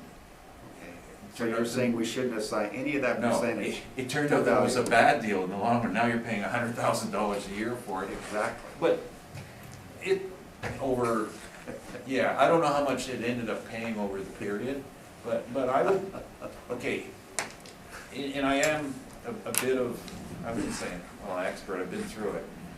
It would have cost 1.3 to 1.5 to buy it out new. If you bought used equipment, 65 to 70% of value. Okay. Like, no, if you bought it at auction, that's different, but, you know, the Yellow Warehouse, when I sold mine, they buy everything. How do I word this? How can we believe that that percentage income is still paying for the furniture and the It's fixtures? probably been all paid off, it's just a contract, it's a deal that isn't providing the best numbers anymore, but you can't walk out of a contract and say, hey, you're paid off, I paid you enough. But they re-signed the lease and they're No, still no, it paying. was 20 years right from the beginning. Okay. That's the problem, Okay. they're on the hook for 20 years. Now, when it comes up, then they're gonna have the opportunity to do this all over. Okay, that's all my questions, thank you. So when they signed the contract 20 years ago, we don't have the numbers going. It would be nice if we had the numbers going all the way back, because The then, percentage rents, yeah. because we'd have the percentage rents where they started and be able to stabilize them over the whole period. Now, the city's got those numbers, because they would have been reporting them all the way back then, would they not? They ought to have. So, anyway, we're not dealing with the percentage anyway. We're using, I don't know why we're spending so much time on that. Well, We're dealing with actual rents, correct? That's Yes, what you're yes. putting in at 156, which is 24, and the city is looking at a rent. Yeah, and the city is looking at a rent of $30.56. But in all due respect, Mr. Chair, the assessor stating that the percentage rent should be added in somewhat. He's not adding it all in, but he's adding some value for it. That's what he's doing. Yes. Who The The assessor. assessor, Yeah, assessor. that's how he got it up to 30.56. Yeah. is- Yeah. And yet if we look You're at- not using a total income of No, that's right. No, 118 and 156. no, He's using the model rent. he's using the Part model. part of the model rent. So the rent would be He's based. using part of the, well, part of the model, but you're adding some in, right? No, No, you strictly the model? this is a model. That was the model with the ones you used Yeah. on page. But those are just comparables in support of that Yeah. model rent, yeah. And The based one on there, comparables. the 21 was a 2786. 2 years, and 7,000 square feet. It's bigger. Did you notice if they were paying anything on theirs? Percentage rents? Yeah, Yeah, the base rent is what's shown there. that's the base, and they had a percentage as well. Correct, yeah, and So- so just like the $24 that's being used by Mr. Neufeld as the base rent, that would be the base rent. That would for be the Narren, base rent, and then- 2786. Yeah, what I'm saying is that when you're looking at these properties, especially when we're looking at mass appraisal, we would look to net rents from the market to establish a range that we, a rental rate that we would apply. In this instance, we see that there is support for a higher rent, and I think that if you look at the total revenue of the actual financials that have been provided by the owner, it's pretty clear that a significant portion of that revenue is through the percentage rent clause. So here's my question. If the owner decided to sell this property today, would he not present all the income that's coming in, and wouldn't that be reflected in the purchase or Well, selling price? He's gonna, yes, but he's selling two things. Well, but there is income coming in, No, he's but gonna he's present selling it. two things. He's selling real estate and he's selling the payment plan on that equipment. Which Now, if the he's new- selling it today, we know, we're clear that the lease ends in 2021. Right. So of what value would that revenue stream be? And it's still not for real estate. It's, you know, it's, to be clear, what you're talking about is he's selling two things. He's selling the building and then he's got all his equipment in the back, which is not taxable. Everybody knows it's not taxable. So you can't, he can still get money for it, obviously, but you can't assess it. That's my only point. Okay. Joey's on Keniston. Are you saying that's their net 19? Yes. They did their own TIs, and they were, they wanted two restaurants, and one's 19, one's 18. And then Tony Roma's on Pembina is at 1260? Yeah, that was, and that I think was, well, that's the one where there's a Tim Hortons on the lot, and the site itself, that had been through a couple, I think it was built as, what was it called, Godfathers, Godmothers, or something like that, and then it went bankrupt and was something else, then it went bankrupt and they got it. So it hasn't had the greatest history. Always parking is mentioned as an issue. But that's 1260, that's 10,000 square feet of land. The lease was signed in 2016, or that's when it expired? Occupation, the occupant. They've been there longer. No, that's, sorry, that's a renewal. That's a period. renewal? Yeah, they're into the long-term It's a lease. five- That would have been a step up year. So that one is ending at 2021 as well, then? Yeah, that's a step up year. Well, no, it might have a few more 5-year terms on it. I hope so at that rate. And then 24, We'll hear it at appeal one of these days, just not today.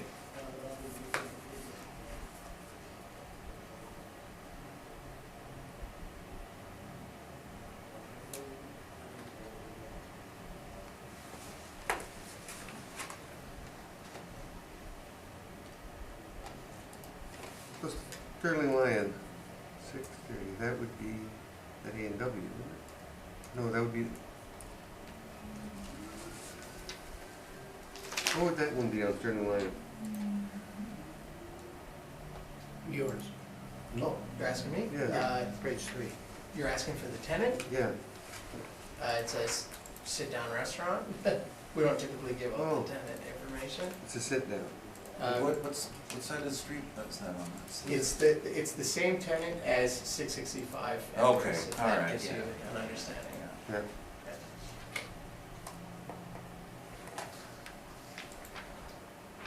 Yeah, I've got no further questions. Anything in summation? I'd just like to say that, again, we're not chasing the actual income here in regards to how we valued this property.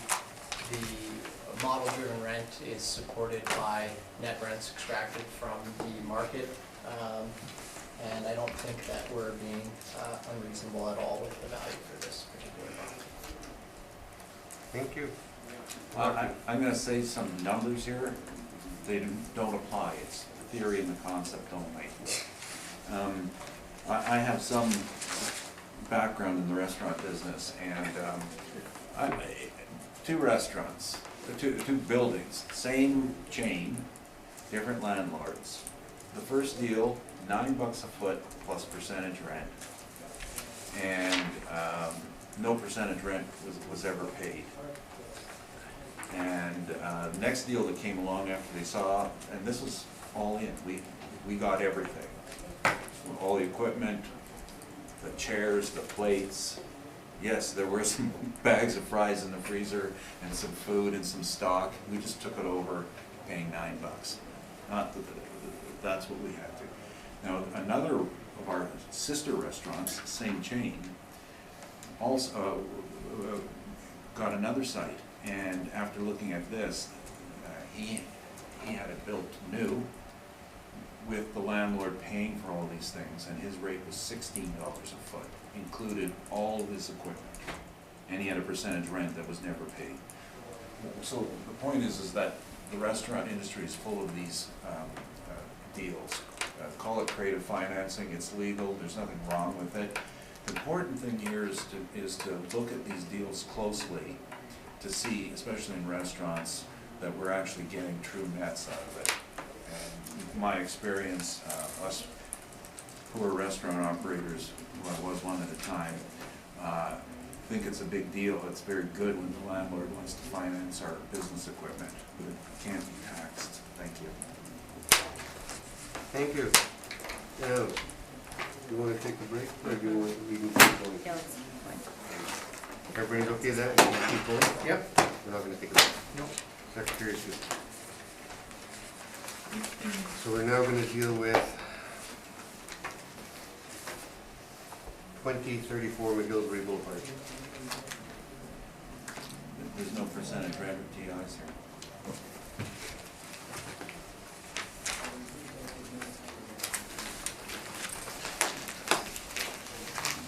This would be the keg.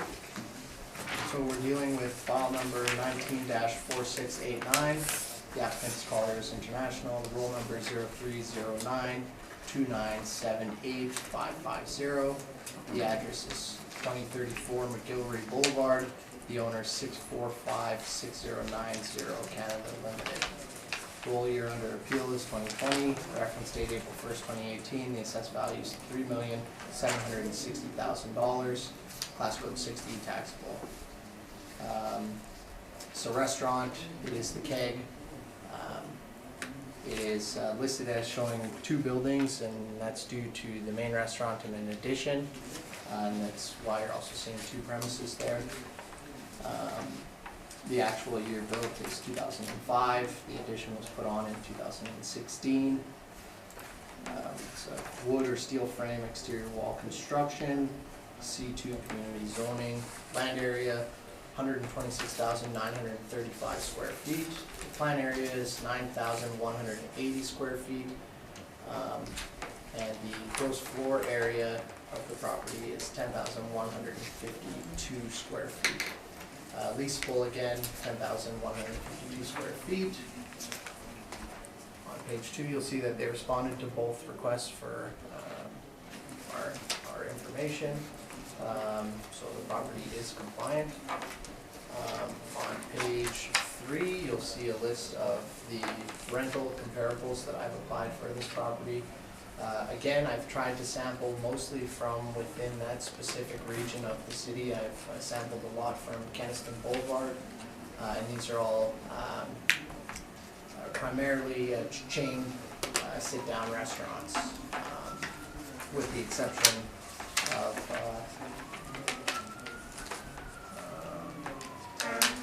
location-wise, with the exception of Portage, which is the Pole Park location for Earls.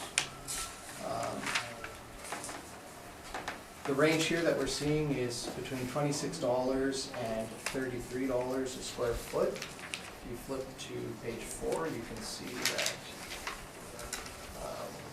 we've got 2 premises on file for the property, 9,180 square feet for the main restaurant. The rental rate applied is $30.92 a square foot. Potential rent there, $283,846. And we have a storage area that's 972 square feet, and we've applied a $9.55 rent per square foot. Total potential rent there, $293,129. We have applied 3% vacancy allowance. The effective gross income is $284,335. The non-recoverable expense allowance was given at 2%, and shortfall applied at $7.50 a square foot for a net operating income of $276,000, $276,364. The cap rate here is 7.35 for a total rounded capitalized value at $3.7,060,000. Page 5 just sums up the income valuation for the property. Page 6, you can see an aerial photo of the property, and you can see the map view of the property. You can see where the addition is here on the property, if you look at the top photo. What's the addition? Yeah, you can, if you're looking at the building outline on the top photo, on the, it would be the northwest corner. That little jut Looks out, like there's a jut out there. that's the add-on? I believe so, yeah. If you flip the page here, you can see some of the Google Street View of the subject property.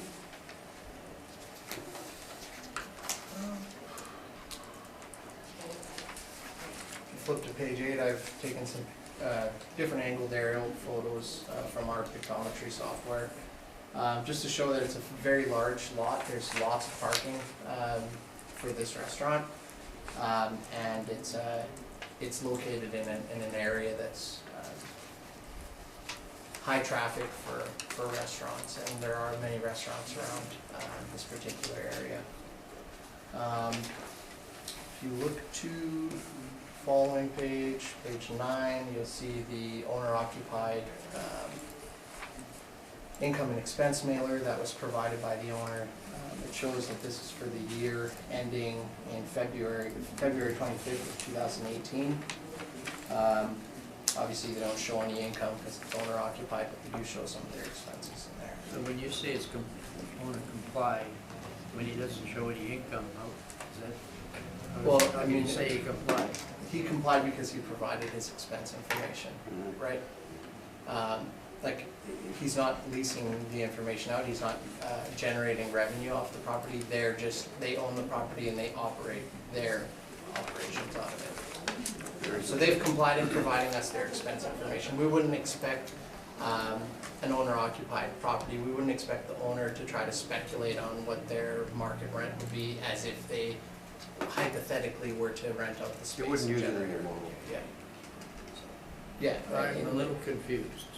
We're basing the assessment on income.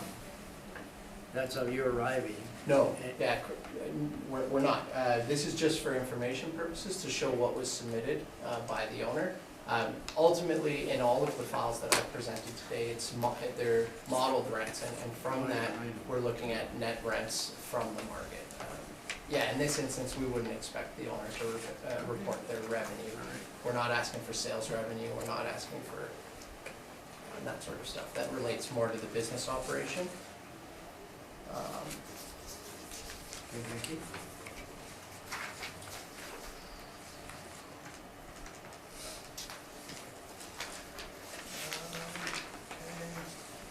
I thought we were moving into questioning there for a minute. I know, I apologize. That's okay. I'll let you get away with Yeah, it. you can see page 11 that they declare them as owner occupied. Page 13, we have some table that shows some of our cap rates. Again, restaurants aren't on here. Cap rate is, falls within the range that we would see for restaurants as indicated by the model. You keep saying that, yet you don't show me a spot that it's on. 7.0, yeah, we don't have it in our information package for restaurants. But typically, yeah, you would see a range between the 20th and 80th percentile that would fall within that range. Again, there's some excerpts here from the Municipal Assessment Act. And again, at the back of the document, we have some supporting cap rate evidence and some supporting evidence in regards to the non-recoverable expenses that we've applied to the property. That was it for my presentation for this brief. Questions, Rod? Did you have a chance to inspect this property? I drove by the property, but I did not go through the interior. When was it, just recently? Yeah, just recently. Wouldn't let you in, right? No. No, It was busy, was busy. Oh, I thought drove like by. when it was as it's being repaired right now. Nope. No. Okay. So they had a fire September 9th, and the target for repair completion is roughly mid-November, late November. And I'm just wondering about something now. I toured it a week ago, and I looked at the scope of what they're doing, which is basically repair only. does the assessment department like to go after people who repair their properties after fires? No. So assuming they come to the same level of finish, although some of the material may be newer, are we being too hopeful to assume that we won't be having this appeal happening down the road again? I mean, it's hard to say.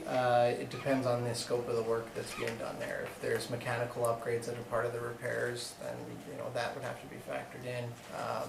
No. But if there isn't, then typically. You know, there was a fire in one of the fireplaces that's inside-outside fireplace, and the bar burned.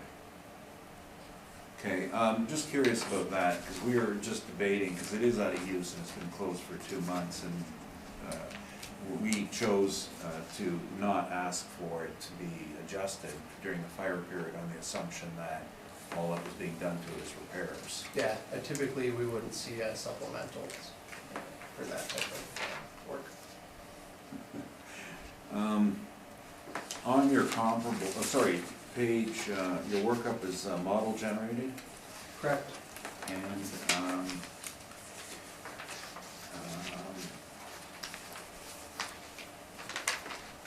the comparables you have here, I guess the same question, you seem to be reluctant to identify what they actually are, and if you're not gonna answer it, just let me know, because I'm looking for a couple in particular. I'm looking for, on page 3, there is a Perkins lease. Are you using the Perkins lease? There is one there, yep. Now, are you aware that included the equipment?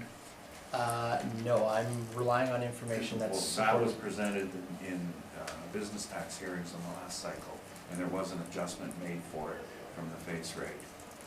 Yeah, I'm not aware of it. Okay. And are you able to identify the balance of these? The tenants? Yes. No, out of respect for those specific tenants that aren't here today, we won't give up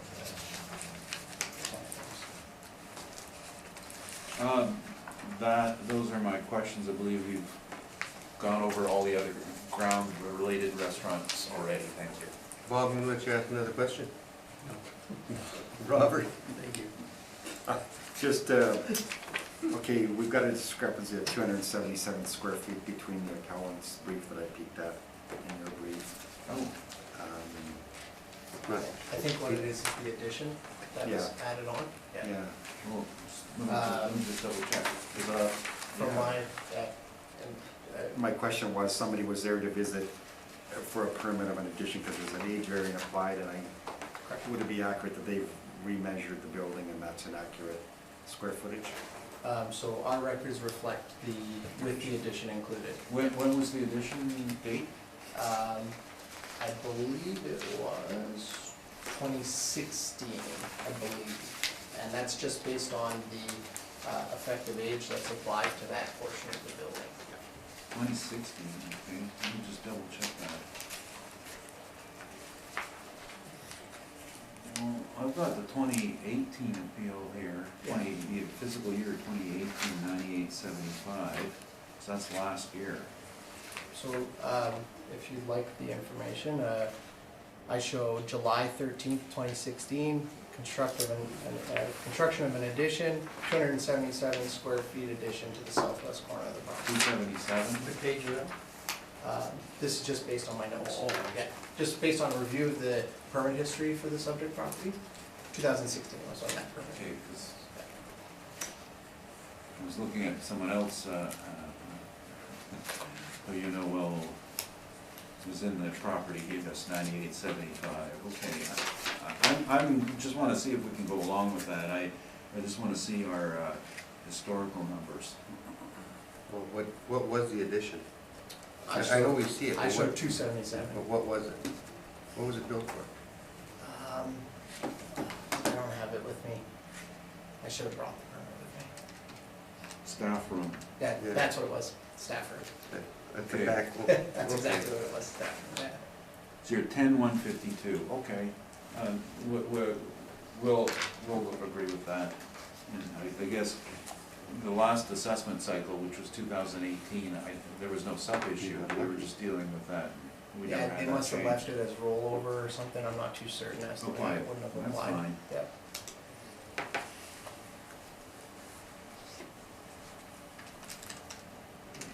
Robert, you're still asking questions? Oh, no, sorry, that's all. That's it for you? Thank you. I do have one question. I meant to ask it before and I keep forgetting because on your for the non-recoverable examples that you give us, where, none of those were restaurants, were they? No, correct, yeah, so this is just a sample. So if you'd have done a sample of restaurants, would that number have changed? It may, I don't have that information with me to give you a number or speculate on it. Okay, I've got no further questions. Mr. Neufeld, on with your report, please.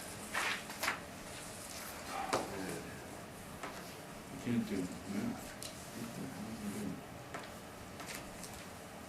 You're asking us what you're doing? yeah. We don't.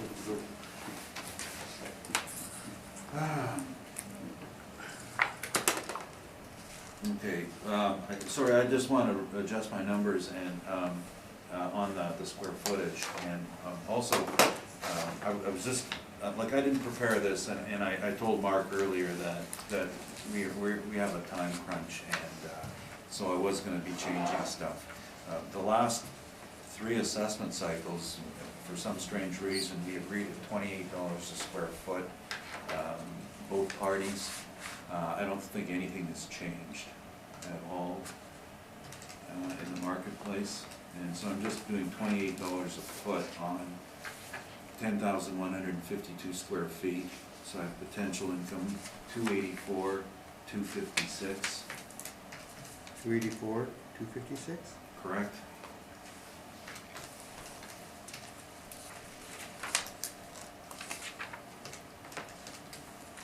Which I am putting in 5% for the non-recoverables. They're much higher, of course, in a restaurant, whether it's owned or rented. So my NOI changes to 254, 143.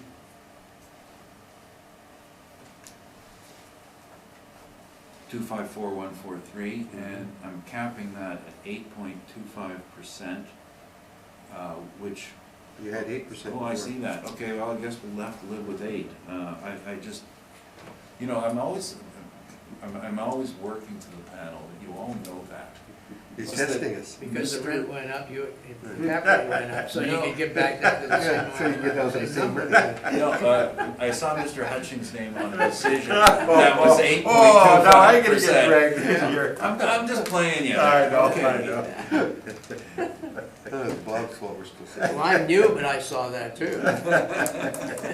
Okay, sorry, 8% Yeah. is 3176787. Say that Right. number again. 3176787, rounded to 3,177,000. And I don't, yeah, okay, that's, we were having considerable issues with this property, in that it used to have 2 acres or so of residential land, and that was subdivided off the title. And so we had a decision at one point, and it was subdivided, and then the assessor put it right back up to the previous amount, went to the municipal board, and finally they agreed that, it was their recommendation too. So that's what we had been working on the last cycle. So the number, I'm not saying it went down in value, it's just that 3257 was a compromise that was done at the time of resolving the 2014 subdivision supplemental number. So I'm not putting any weight in it. The history has been 2.7, 2.9, 3, and then this 3257, which was a settlement number on 2. So 3177, $28 a foot, and that's higher than my comparables show. Some of the assessors' comparables I think are reasonable because they're in the neighborhood. There's different ages, different sizes. I know if you were able to identify some of these, I would know which ones had TIs included and which ones didn't. I know that the Perkins one is listed at, I believe, at $27. It has TIs in it. It's an inferior property. I don't really like the location of it either in the strip mall or in the shopping center. So it would be higher than that. I think that the actual Perkins rent is like $23. So the subject is better than that. And especially if they get the fire fixed. Well, you got all that parking too. Well, but what happened though with the parking is after they put in the apartment block, they took away a lot of the parking, they took away a whole row, and then, people may not have noticed it, but they repainted all the stalls and made them all a foot narrower. I get to walk to there, so I don't care, but the problem with the K parking is that it fills up. It's always full and it spills onto the street, and they could do with more. Not lately. No, not this month, no.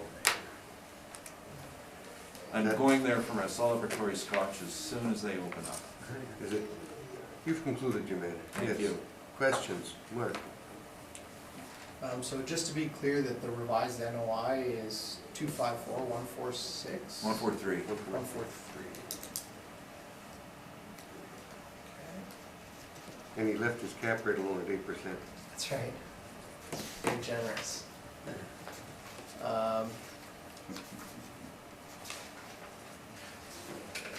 The fire repair there, like you said, it's just an upgrade back to what was there. Yeah, like the bar burnt, for example, so they have to replace the bar. So it's not gonna be the same bar as it was before, it'll be laid out a bit differently, but it's repair. They stripped down to drywall and replaced all the drywall. That's how much they had to do, because it was all smoke damaged. Some of the furniture's being reused. The little thing, light stab thing above the bars wasn't damaged. The back wasn't touched. They are replacing some equipment in the back, but that's not taxable. And inside, that was the first time I've been in the back, and the addition is a staff room. It's just a tiled, basic for you to change in. Finally got to see the upstairs office, which is just like a bookkeeping place. It's like file storage, nothing special. So I mean, you could arguably say that I'm putting $30 on the main floor and 10 on the upper level, or 28 blended. That's why when I looked at your numbers, I'm not concerned about it. Like the upper space is extremely inferior, but on a blended basis, 28. So you could call it, 10 and 30, or 28 overall. So I don't think we're. I don't think we're too far apart on No, that. he's 283. If you consider the blended. He's at 284, you're at 280. 280. Yeah, and I think our difference is the 2887. the non-recoverables and the cap rate. Correct, yeah. And do I have to talk about non-recoverables? You're gonna make me do that? Yeah, I haven't heard- It's I haven't not heard making that you yet. at all, no, good. Never You haven't heard him argue I'm yet? kidding. Can you go to another meeting and do that? In case you want some bedtime reading, it's all in the back here. Yes, I. So I do have some board orders that I'd like to put in as rebuttal, just to show that there has been some decisions that have come through. I know, On what, the management fee? yeah, where it's Okay, well, explicitly just stated. you're blaming him for bringing this up, not me. No, it's just for information, so you see that, in some of these hearings, the 5% is, Did you bring some of the ones that went the other way? no, Oh, those okay. were provided by the applicant in previous hearings. Now, you're not gonna pick on me, are you? Or my name's Probably. on those, or- Probably. Nope. You need Maybe you should get 5 t-shirts copies. made then. I'm- Would yours I'm say with 0% or 5% on it? You're gonna get a shirt that says, I'm with Bob. As you flip Which flip through there, you can see that there are cases where the board has opted to remove the 5% allowance for non-recoverables. And it's stated pretty clearly in there. So it's not something that the board is going one way Based or on the net another. operating income presented by the applicant, removing the fact. Just wanted to have that out there for information So purposes. this is all Where's this say? one, Next page behind you. this is all the same hearing, correct? I believe so, this is Yeah, all for it's all one the one same lot, area. yeah. Yeah. Okay. Based on no,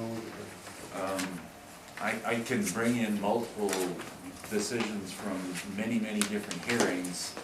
Our library is a bit bigger than this on the other side, but I'm gonna assume the board's aware of the controversy. I would hope so. Okay. I would hope that there's been Yes. multiple presentations at this point. there has been.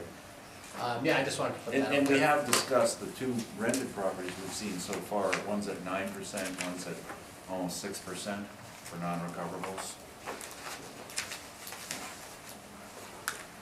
I have Okay, no we got further one more questions. property I to got deal no with, further gentlemen. questions, So yeah, you can ask a question. No, I need a break, Oh, you need a Yeah. break. I Yeah, I'd thought- like a quick I thought break. you- Okay, we'll call the meeting back. 160 Stafford. When you're ready, Mark. File number 19-4697, applicant is Colliers International. Roll number is 12022987100. The address is 160 Stafford Street, and the owner is McMillan Violet Ruby Limited. Roll year under appeal 2020 with a reference date of April 1st of 2018. The assessed value under appeal is $1,031,000, class code 60 and taxable. The current use is, there's two premises there. It's a restaurant. The Grove is the primary tenant there, and then there's a coffee shop that's also operated by the owner. It's owner-occupied property. We show three premises on file. There's two main floor premises, one for the Grove, one for the coffee shop, and then there's a basement premise that is used by the Grove. The actual year built here is 1921, with an effective age applied at 1980. It's a wood frame or steel framed exterior walls, C1 zoning. Land area is 4,499 square feet. The plan area is 3,964 square feet. Basement area, 2,237 square feet. Total gross floor area, 6,201 square feet. The leasable area that we show is 6,133 square feet. So a few things about this property. They have responded to all of our requests for information, including a 2017 sales mailer.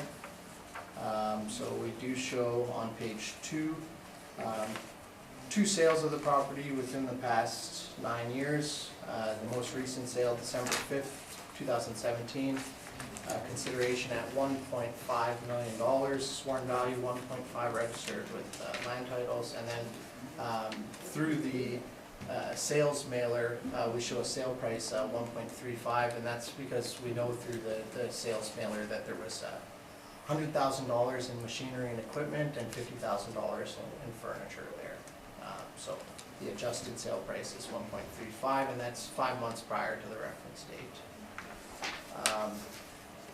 On page 3, you'll see some of the rent comparables that I've used for this particular property. I've tried to stick to the Cordon area as well as the intersection that the subject property falls within. All of the addresses from 252 Stafford down to 922 Grosvenor, 920, 926, those are all directly across the street from the subject property. We see a range here in the comparables from as low as $19 a square foot upwards to $29.67 on Cordon.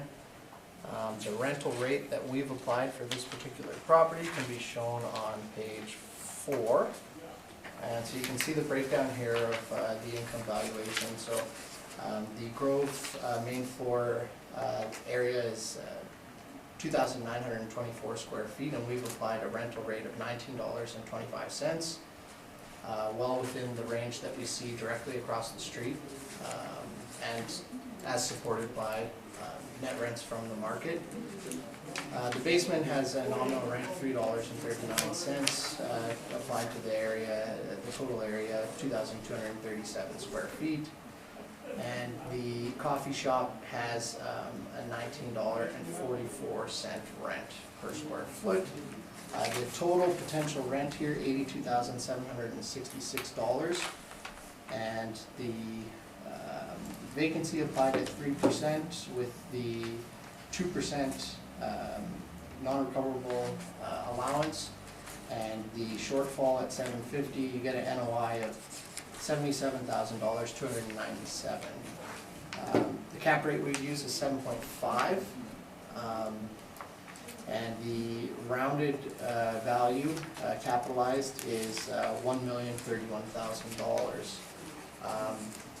If you flip to page 6, you can see some photos of the property. Parking is definitely limited. There is no on-site parking for this particular building. The parking consists of street parking. However, the property is located in a very desirable location in regards to the neighborhood. It's a very walkable neighborhood. You get a lot of foot traffic that frequents these businesses, and as we can see from the sales mailer that was provided, the sale is actually between what the owner suggests is related parties. It's a former tenant. The Grove purchased the building from the old landlord. The tenant at that time would have been aware, they're a long-time tenant there, they would have been aware of any of the parking issues when they were making the decision to purchase that property. If you flip to page 7, you'll just see the street view. It shows the coffee shop in the Grove. I won't bore you guys with the cap rate and municipal assessment excerpts. If you flip past, I guess it would be page 10, you can see the income and expense mailer as submitted by the owner for 2017. Now they take note here that they only took possession at the end of the year, so it's not very helpful in regards to what's there, but they have responded to our request for information. Flip here to, you can see the rent roll. Property, if you flip a couple pages, sorry, I apologize again for not numbering them. But yes, they list the two, they show it as vacant at the time, but it's since been filled in by, they have a coffee shop next door, so it is, there's no vacant space there. If you flip a little further, you should find the property sales questionnaire. That looks like this. Page, Yep. No page No, number, I there's no page number apologize. on I it. I think, saw it, yeah, right there. Yeah. Okay. So you can see here that sold, the vendor was 160 Stafford Inc. And the purchaser, Macmillan Violet Ruby Limited, the sworn value at the time, $1.5 million. You can see here that they confirm that to be true, that that's the correct total sales price. They do indicate that it's a non-arm's length transaction, and that they suggest that it's between related parties. Like I'm saying, it was a landlord-tenant relationship. That's the extent of the relationship as far as I've been given information. They do indicate that as part of that sale that there's $150,000 in FFE and furniture and equipment and machinery. And they do also indicate that there was a market appraisal report done at the time of sale at 1.35. So that would suggest that when they purchased, even though it was between related parties, they had an opinion of market value drawn up. It was drawn up 1.35 million. Sorry, I'm gonna object right now. Do you have permission to quote the appraisal? Did you have the appraiser's permission? You know, there's a copyright on it if there was an appraisal made. And that copyright said it's not to be reproduced in any manner whatsoever without the written permission of the appraiser. Do you have that? I'm just Do relying. you have that? I don't have that with me, Okay. no. I'm relying on information that's provided to me by the owner of the property. He doesn't have the right, you don't have the right to use it. It doesn't matter how you got it. It's provided by Mr. Doesn't- Gould, he who doesn't filed have- the doesn't appeal for have this it. You property, don't is the have the current right. owner of the property. You don't have the right. I can tell you that the owner did provide some additional details of that appraisal. I have not included that in my evidence out of respect for the author who's not here to answer to it today. And again, I don't have the full scope of that appraisal, and I don't have the limiting conditions or assumptions of that appraisal. It's not submitted in my evidence, but I have seen it. I'm aware of the appraisal, and I'm aware that the model Again, I'm gonna parameters. ask you to stop talking about the appraisal. We're in a situation where you're so conflicted and subjecting the city to liability about quoting an appraisal that you don't have the right to use.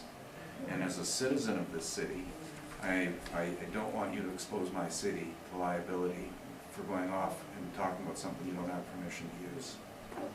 If we look at the sworn value of the property as registered at land titles, and we look at the $150,000 in furnishings and equipment, you can see that the 1.35 value was the purchase price.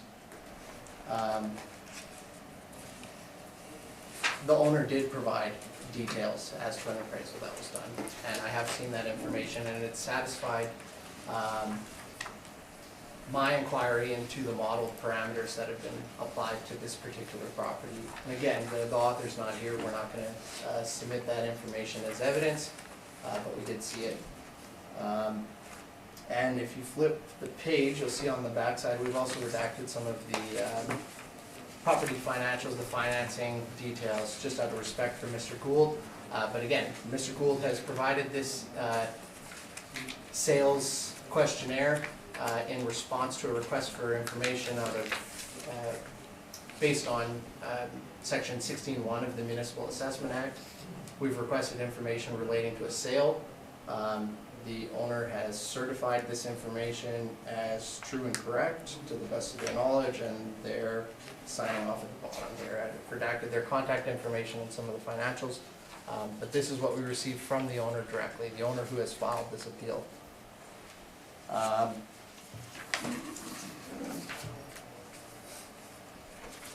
And based on what I've seen from what was submitted by the owner, I'm satisfied that the appraisal that was done at market value.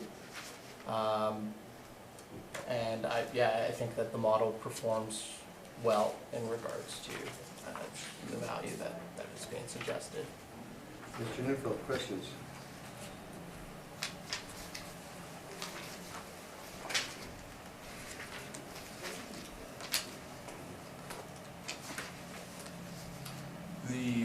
You discussed equipment that they put in their form. Do you have an inventory of the equipment? I do not. Do you have any support that that's the actual value? I am relying on information provided by the owner of the property that they certify as true and correct. So there's no independent valuation of this? Independent valuation in what regards? Of the Furnishings? value of this equipment? Not that I'm aware of. And you said that you thought the relationship was what? Between the related parties? As far as I can tell, it's between a former tenant of the space that then purchased the building from their landlord. You're not aware of the family relationship? No, I was not aware of any family relationship between the parties.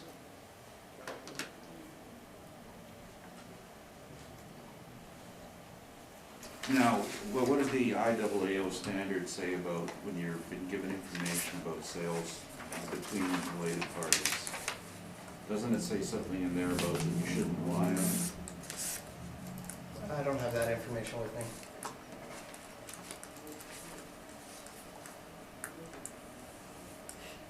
Are you suggesting that it's fair to use sales for any reliance whatsoever between related parties?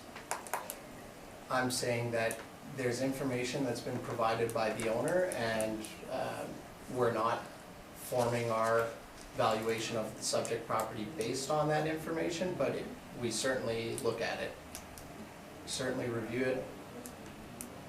So you weren't aware that there's a family relationship then? I'm just looking for the family relationship, what exactly it was.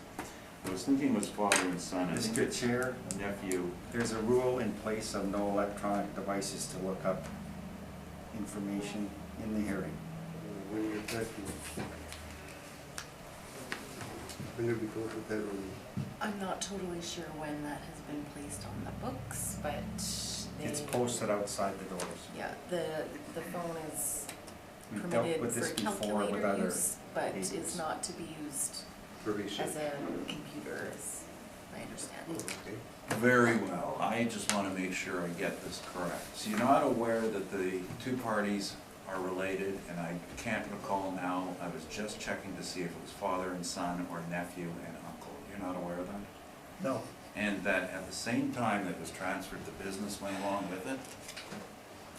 You're not no, aware of aware that? of that. So, do you know that, was there a value in the business? From what the owners submitted, not that I can see, no. Not asking what the owner submitted, your knowledge, not what you're reading there. Do you know that it was, the business was transmitted along with the equipment and the real estate from a family, in a family relationship? I don't have that information. Well, you put an awful lot of time into explaining how you thought you had this great information about it, and you didn't check it out then. You didn't verify it.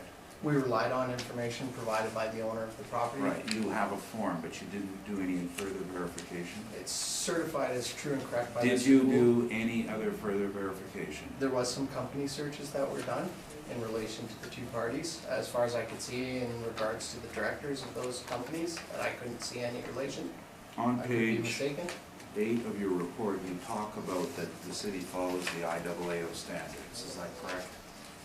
Yes. The standard on verification, points 5.1 to 5.6 in the standards, do they not talk about the necessity for verification?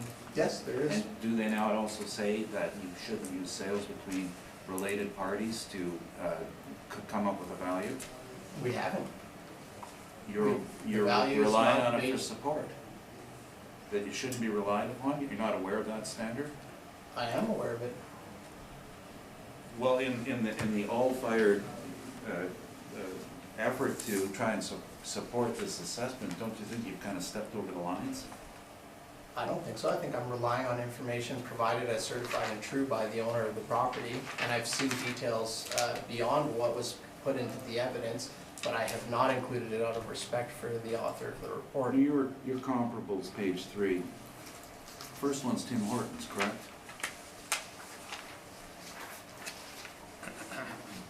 Nope, it's within the same building, but So is Marble Slab. correct, Marble Slab in a new building at the corner is one of your comparables. correct.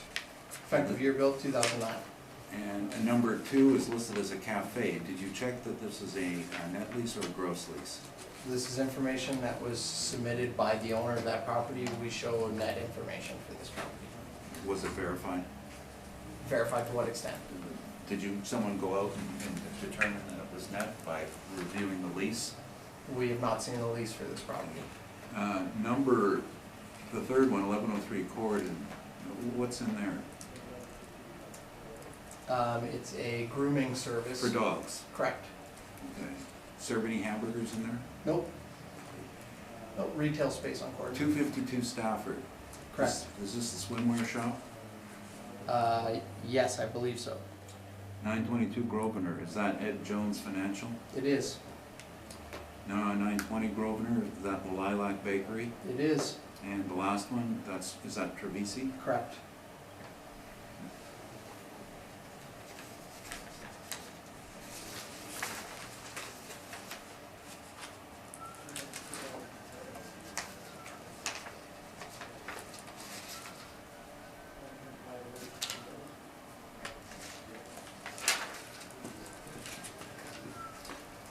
This property was built in 1921, according to your records. Correct. You don't have any of your comparables that are anywhere near the same age, do you? For actual year built, I don't have that information with me. I just show an effective year built, and that's a number that's reflective of any upgrades or improvements to the property throughout its life. What was upgraded in the property to change its effective year? I don't have that information with me.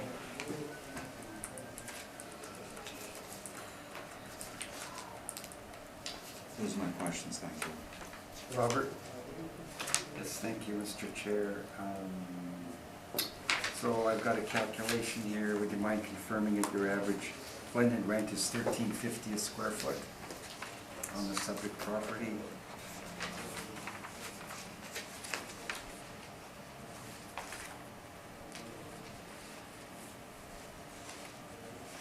$13.49, yeah. Yeah, okay, thank you. And in regards to Mr. Neufeld's questioning, 920 Grosvenor Avenue, right across the street, they're both kitty corner locations. Correct. That's Stafford, subject's on the northeast corner, this is on the southeast corner, and it's at $21 a square foot net rent. Correct. Similar restaurant, bar combination, I guess. Which unit are you talking about? Trevisi is similar to the subject property. It's a restaurant, yeah, it's a Yeah, restaurant, yeah. Okay, yeah, okay. Well, it's not a bar, but they serve liquor. Yeah. So the subject property is a restaurant, but it also has a bar within it? Correct. Okay, all right. Okay, that's my only questions, thank you. Bob? Just based on some of the questions that Mr. Neufeld asked, like in this material that you gave, and you had the owner fill out, which the city Winnipeg assessment that you referred to, Yeah, and on the second, next page, the last page, it ended up said, was the purchase price based on the property's net operating income? No. Were there any financial details and investment prospectus available prior to completion of sale? No. Was part of all the property tenant occupied at the time of sale? Yes. So it seemed to me that this is based on information you get, and this is what you use, and I don't know what you would go out to determine otherwise. right. The value that you see here is registered with land titles in regards to the sale. So I think you've got all the information that the owners provide.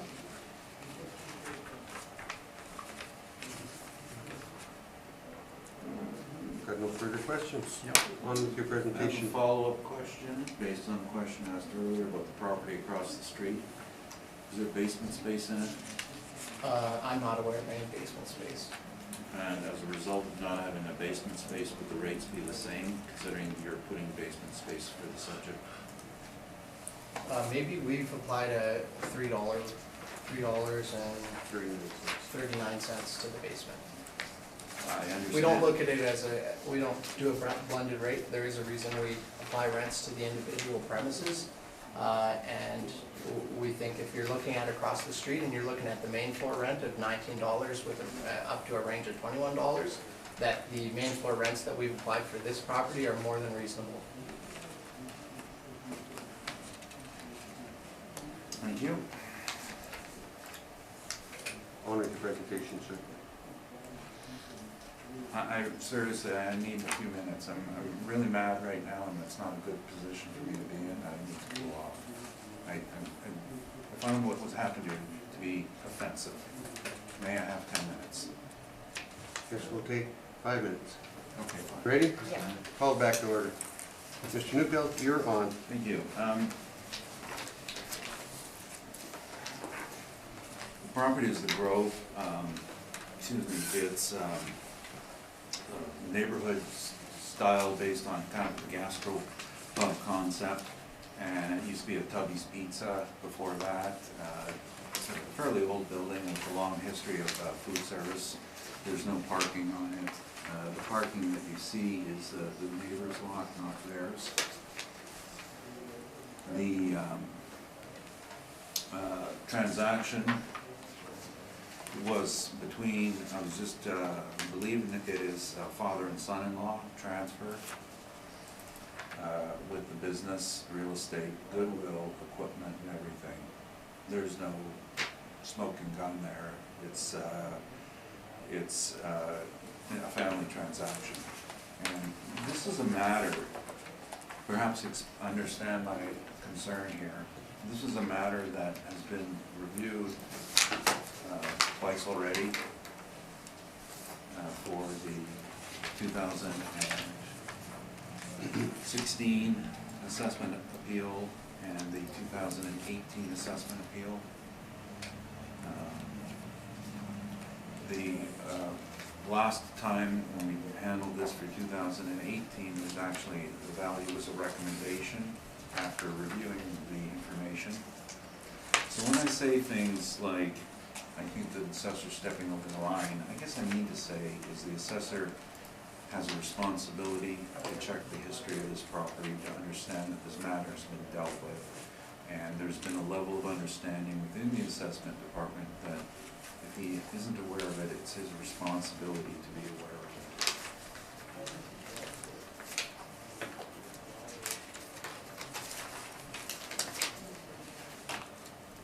The value we are putting on it is as we are showing on our page 1, and the rent, which I don't think we're in a disagreement necessarily on the basement at low quality.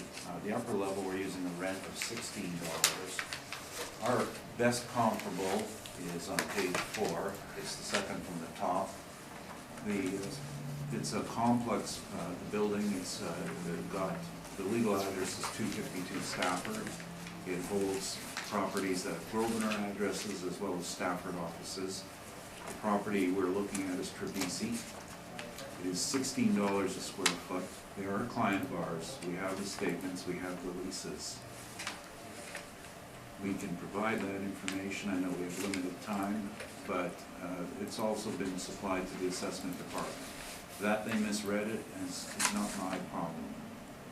I object to that statement. The Actually, number is, I have the information. the number is $16 a square foot.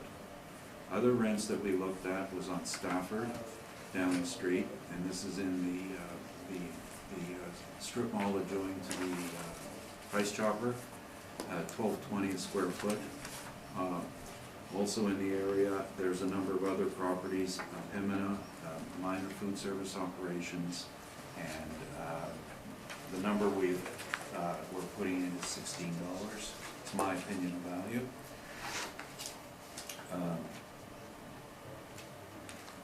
I have nothing to do with any appraisal that was written on the property. On principle, we know it's not right for the assessor to say things like that. If somebody else has provided an opinion of value,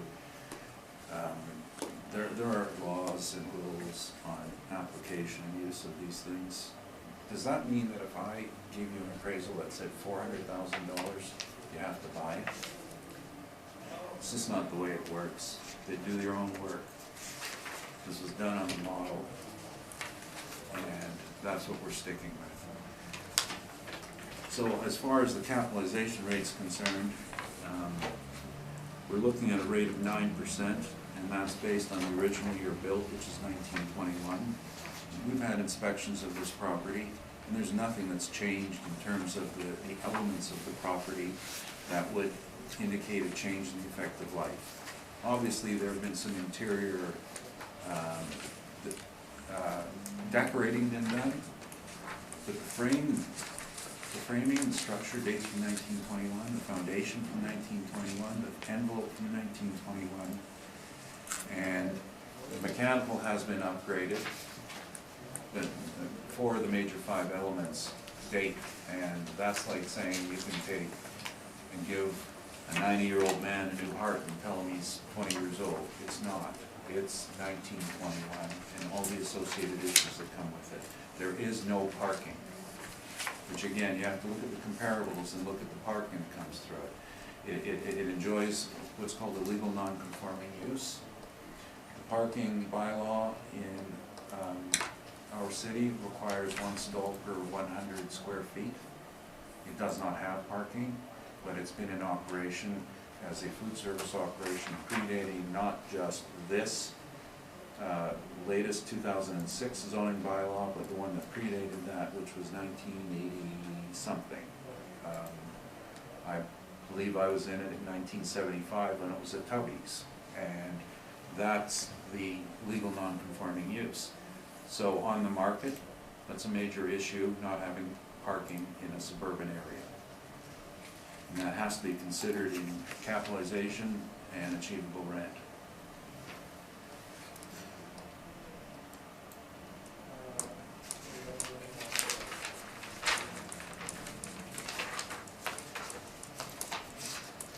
parking bylaw is listed on page 16 and 17.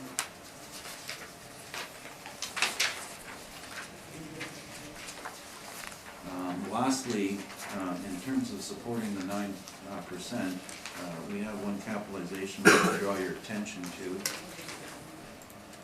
And that's on page 17, and that's Cafe Carlo. Page 17. Of your, On my page, yes. You're on the right page. No, I'm not. Oh, well, we have two page 17s. Go to the second page 17. sorry? You guys all number these things the same with the back of the thing, there's a page 17. It's Oh, yeah, I see it. 2 pages in from the end. Right?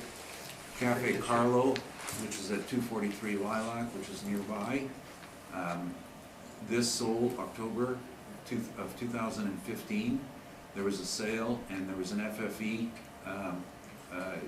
in the sale because it was sold as the building and the equipment. And a rent was placed on it.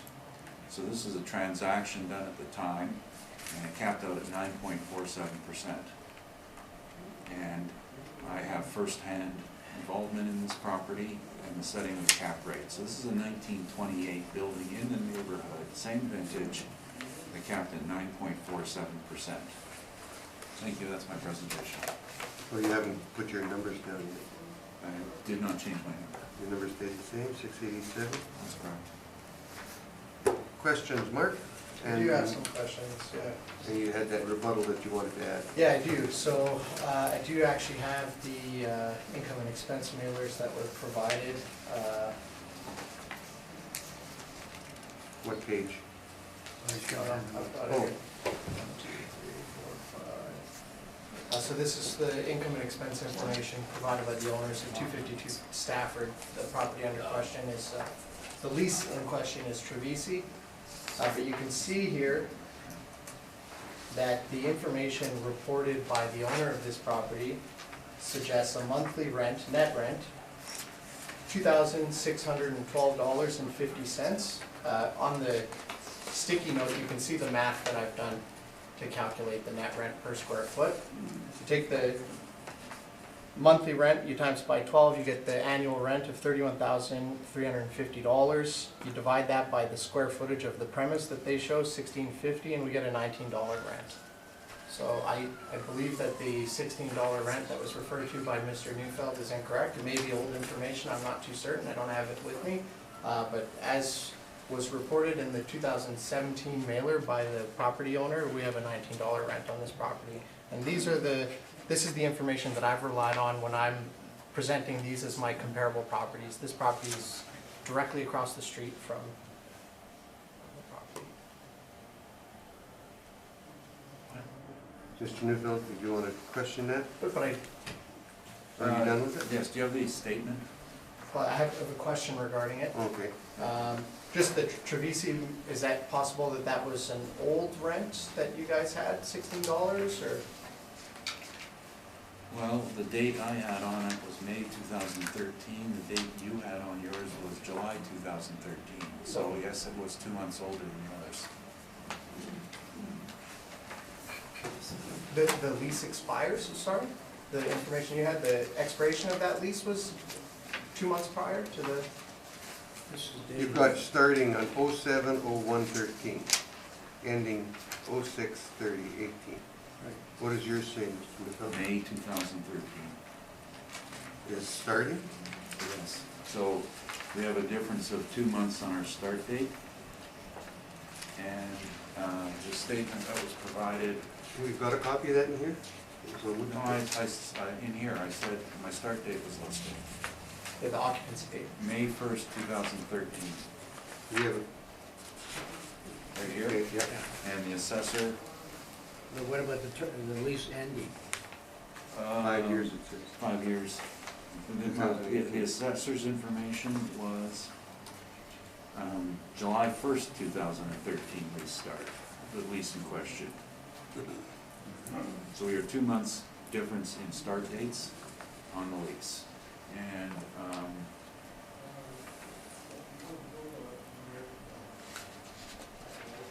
there was no lease written up in that 2 month period. Now the form that was given to us was dated 2018. Now, there's a statement that comes with this, and on the statement, we are then able to examine the non-recoverables. This is a semi-gross lease. Yes, they recover certain cash amounts, but is that how much they spend? It's not a sophisticated landlord. This is a small family-owned operation, the leasing property. So when we examine it, we don't look at these whatsoever. We look at the statement and determine if it's net or gross. And of course, we look at it the year that it was written, not 4 years later. Because that's the concept of looking at a market rent, isn't to say what's happening 4 years later, it's what's happening the date they signed it. We have two people here who have both seen the statements. I can swear them in, and we worked on this together, and we'll tell you it's $16. Do you agree that this lease is in place as of the reference date? As reported by the owner in this mailer?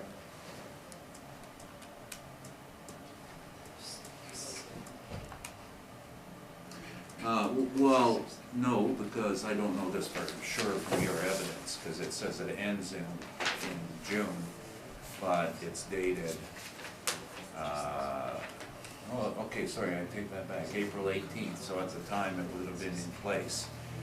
But you need a statement of this to determine the non-recoverables. And I'm not talking about the 5% stuff we're reviewing, I'm talking about the semi-gross. These are handwritten numbers. We usually see a nice rent roll with a statement. And we do have the statement in our possession. And I could get it on my phone, but I don't want to run the risk of a rebuke. You know, trying to get my sense of humor back, if you don't mind. However, I'm not the chair. those people over there are not bound by the same thing, and perhaps one of them may come get it and we'll swear them in. Would you agree that the owner who's filled out this mailer has indicated that it's a net lease? The owner isn't an appraiser, the owner is not a property manager, the owner doesn't have any qualifications in the real estate business. I am an appraiser, I looked at the finances and I say $16. And to make a long story short, it wouldn't even matter to me one way or another. I believe $16 is towards the high end of the range on this property, regardless, based on all the other market information in the area of real leases. To correct myself, it's actually the manager who's filled out this, Oh, well, this mailer? it's good. And they do show recoveries in all, No, it's the owner. all of the three categories. They show recoveries. That's typical of a net lease, correct? As we discussed earlier in questioning, there's our verification standards. And so I'm just going to speak with myself. We go through the process of verification, which in this case was reading the statements and talking to the owner on the numbers. That was done. I'm comfortable with $16. And as I said, it's one lease, it is across the street. There are lots of other leases for food service operations on Stafford and Pembina Highway that we brought to you. For a site without parking, built in 1921, it's a fair number. Would you agree that as a former tenant of the space, who then purchased the building, albeit you're claiming between related parties, would you not agree that that former tenant would have been aware of any of the parking issues when they pursued the purchase of that building? They had been operating out of that property for some time prior to the purchase? Bruce was retiring. Miles was taking over. His family. It's an irrelevant question. They want to keep the grove running. It's their business. You started with an optimal cap rate of 7.75 and it's been adjusted up to 9.12. You use 9 as the actual rate that you apply. can you take us through some of the justifications for the downward adjustment or the upward adjustment? Certainly, starting with site size, the issue there is the coverage and the fact that there's no land associated with it if you were to put on parking, and it's just a small site size. Now, the issue on that is if one were to ever look at redevelopment of a lot that was 4,500 square feet, there's no hoarding room, there's no room for demolition and reconstruction of a site, and there's no room for an adaptive use. It's just small. As to the coverage ratio, that it says that in itself there is no parking, and that weighed heavier on this property than most because of the need for parking. Now, there is a legal non-conforming use to continue, which simply means that if you were comparing it to other properties that were renting for $20 to $25, a rent of $16 is therefore reasonable. But the other problem with that is that when you're looking at reuse of the property, the real issue here in the capitalization is you never assume that it's going to continue to be a restaurant. If somebody else wanted to change the use, they would have to apply for a variance on being able to get an occupancy permit on a different use. There's no guarantee that occupancy permit would be granted with a change in use, and typically these are opposed in neighborhoods like this, and there's an awful lot of scrutiny on it because the neighborhood people are the voters, and if you know anything about what goes on in Academy and the problems there, they effectively block all the planned development changes. Your only hope there is to continue the existing use, which then puts a very hard hit on the capitalization rate because you're stuck with what it is. The year Can you build, explain some of the quality and condition adjustments? finishing your question, the building size, it's small again, so we only have a 4,000 square foot floor plan, so you're limited on what you can put on there. Some users find that fine, but for adaptive reuse, it's not fine. If you have a use you'd like to be on that property, you're not going to get a bigger building because you have no land. It's not, if you've got a single tenancy versus a multi-tenancy, so you have your vacancy risk, which could be higher. If you lose one tenant, you're at 100% vacant. The year built is obvious. Quality and condition are age-related issues. I've been in it several times. There's really nothing in there. It's not new decor. It's the way they want it to look is the neighborhood pub style. But any building that's almost 100 years old will certainly not be a 10 out of 10 on quality and condition. So in the sales mailer that was filled out by Mr. Gould, they indicated that the property was in good condition. Is that the optimal would be something above good condition? I'm trying to get an understanding of how we would go. No, It seems like there's a way. You're playing his comments against mine. He's got a different concept of good than I do. I'm an appraiser. I say it's not. Okay, now He's saying it is because he's happy with it. A lot of people are happy. I saw a guy driving a 30-year-old car the other day. He was happy with it. I wasn't.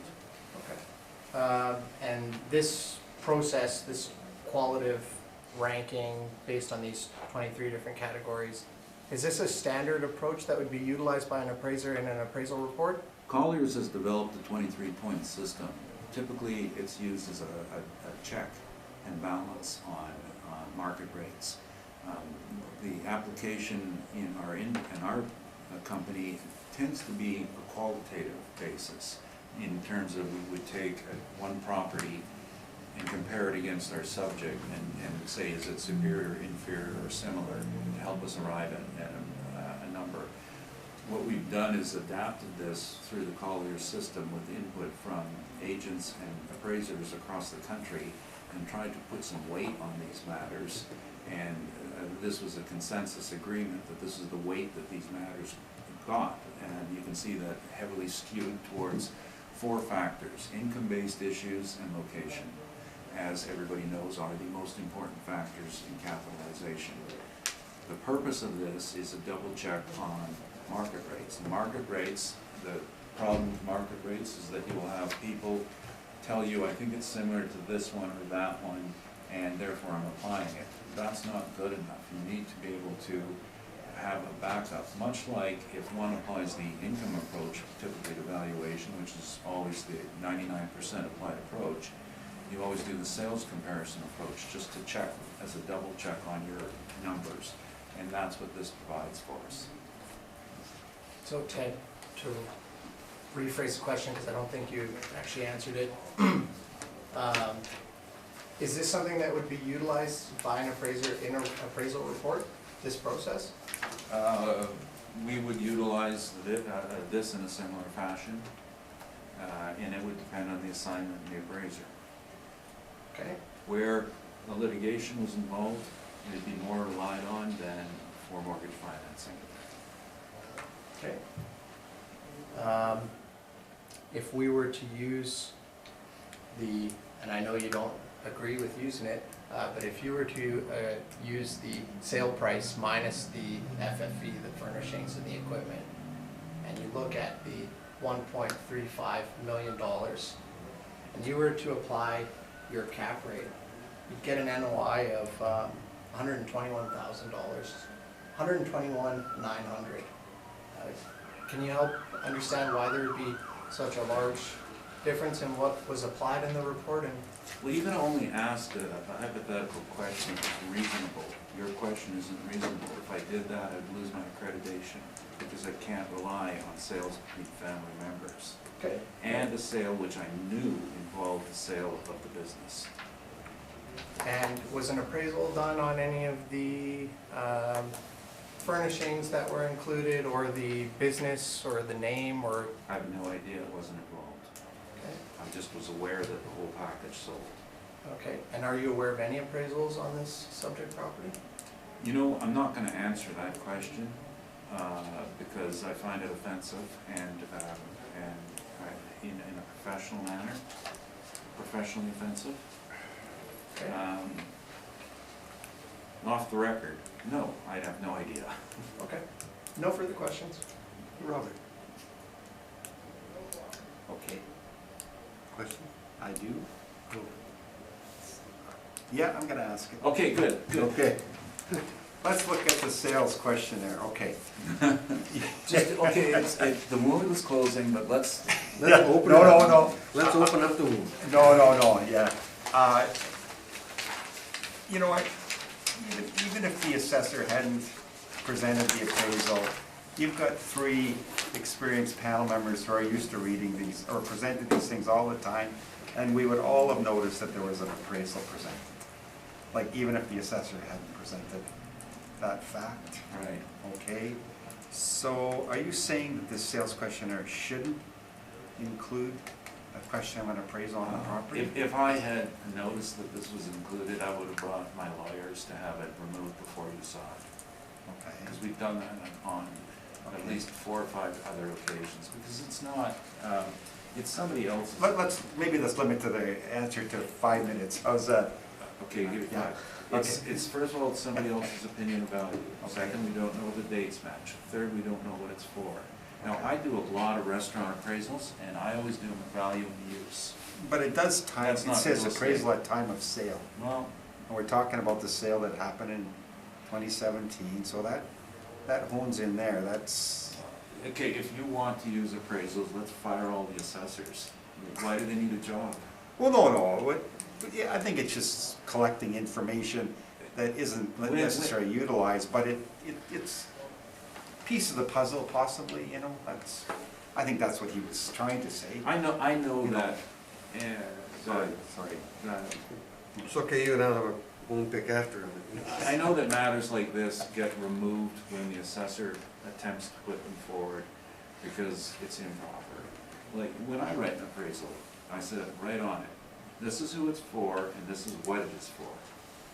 And it is never, I never give permission for any other use. Because if I do, if it could come back to haunt me as an appraiser, if somebody else relies on it, And if I don't restrict who it's used for, they get sued. Someone gets sued. So let's just say, No, okay. yeah. No, I think you've answered, but in your opinion, this question shouldn't be included in the sales question. No, it shouldn't at all, because, why do we have an assessment department? Why do we have parameters? It's to bring some equity into this and treat it Well, the same. but he's not creating the assessment But we at the sale don't know what price. it's Can I interrupt for just a minute? On camera, I want to say that the 1 o'clock meeting will convene at 1:45. Sounds good. Yeah, you think it'll be 1:45. We'll let you know when the meeting's gonna convene. Okay. Okay, I just wanted your opinion on it, that's all. And you've answered my question. Yeah. We'll leave it at that. It's fine, it's answered. Thank you. Bob, you got a question? There's one more point I do have to make on this, and I'm listening to all sorts of things. Generally, an appraisal is a forward-looking document, right? And we don't know what the instructions were to the appraiser. Was this, if I change this in the barn, I do this in the barn, I do something else, we don't know all that. Will it be worth more or less? You know, I've found out that there's a case, 1565 Wilson, which we're sick to death of hearing about. The assessor's been trotting forward this appraisal, but he failed to recognize that it was an appraisal that was based on doing work in the property that was never done. We don't know this. Now, assessment, as you know, is a backwards looking. They look at what has happened, and that's the major difference. Well, but reflecting a snapshot of the current. Right, but based on past performance, not what could happen tomorrow. Right. Like what if he said, I'm getting a cannabis shop in here as part of the appraisal? We don't know that. We're gonna have a marijuana cafe. I thought you were asking the questions now. Thanks, Rocky, yeah. Bob? Bob, I thought you were asking that. I'm gonna ask a question, but I'm gonna be asking it just so I get a direct answer. Okay, In all that's due really respect- hard, but In all due I respect, wish you luck. well, and I might stop you, Okay. okay? You arrived at a cap rate of 9%. Correct. Now, I have to tell you that I don't have as much experience as these two gentlemen, and I'm learning, okay? So, Colliers used this situation. and- Colliers came up with the 23 points, yes. And they use it. The 23 points are used, Right, yes. so that's what I said, they use this, right? So, the points that are under optimal is a standard, is that correct? To get it 7.75, or is this something that is just specific for this property? It's not specific for this property. I will tell you that it is, an appraiser has the right to change the weight. So this pending- 7.5 could change? Not the 775, but just on the composition of what percentage. Like the way the math works, to add up to 100, if an appraiser said, I don't think for this particular property I would like to do it this way, I would assign different numerical values. Yeah. Okay, and these figures here were prepared by you? Yes, So you can doctor these any way you want, right? absolutely, I could. And that, And but so you can doctor it to get to your 9.12? that's correct. Okay. But I could look like an idiot upon cross-examination if I couldn't back them up.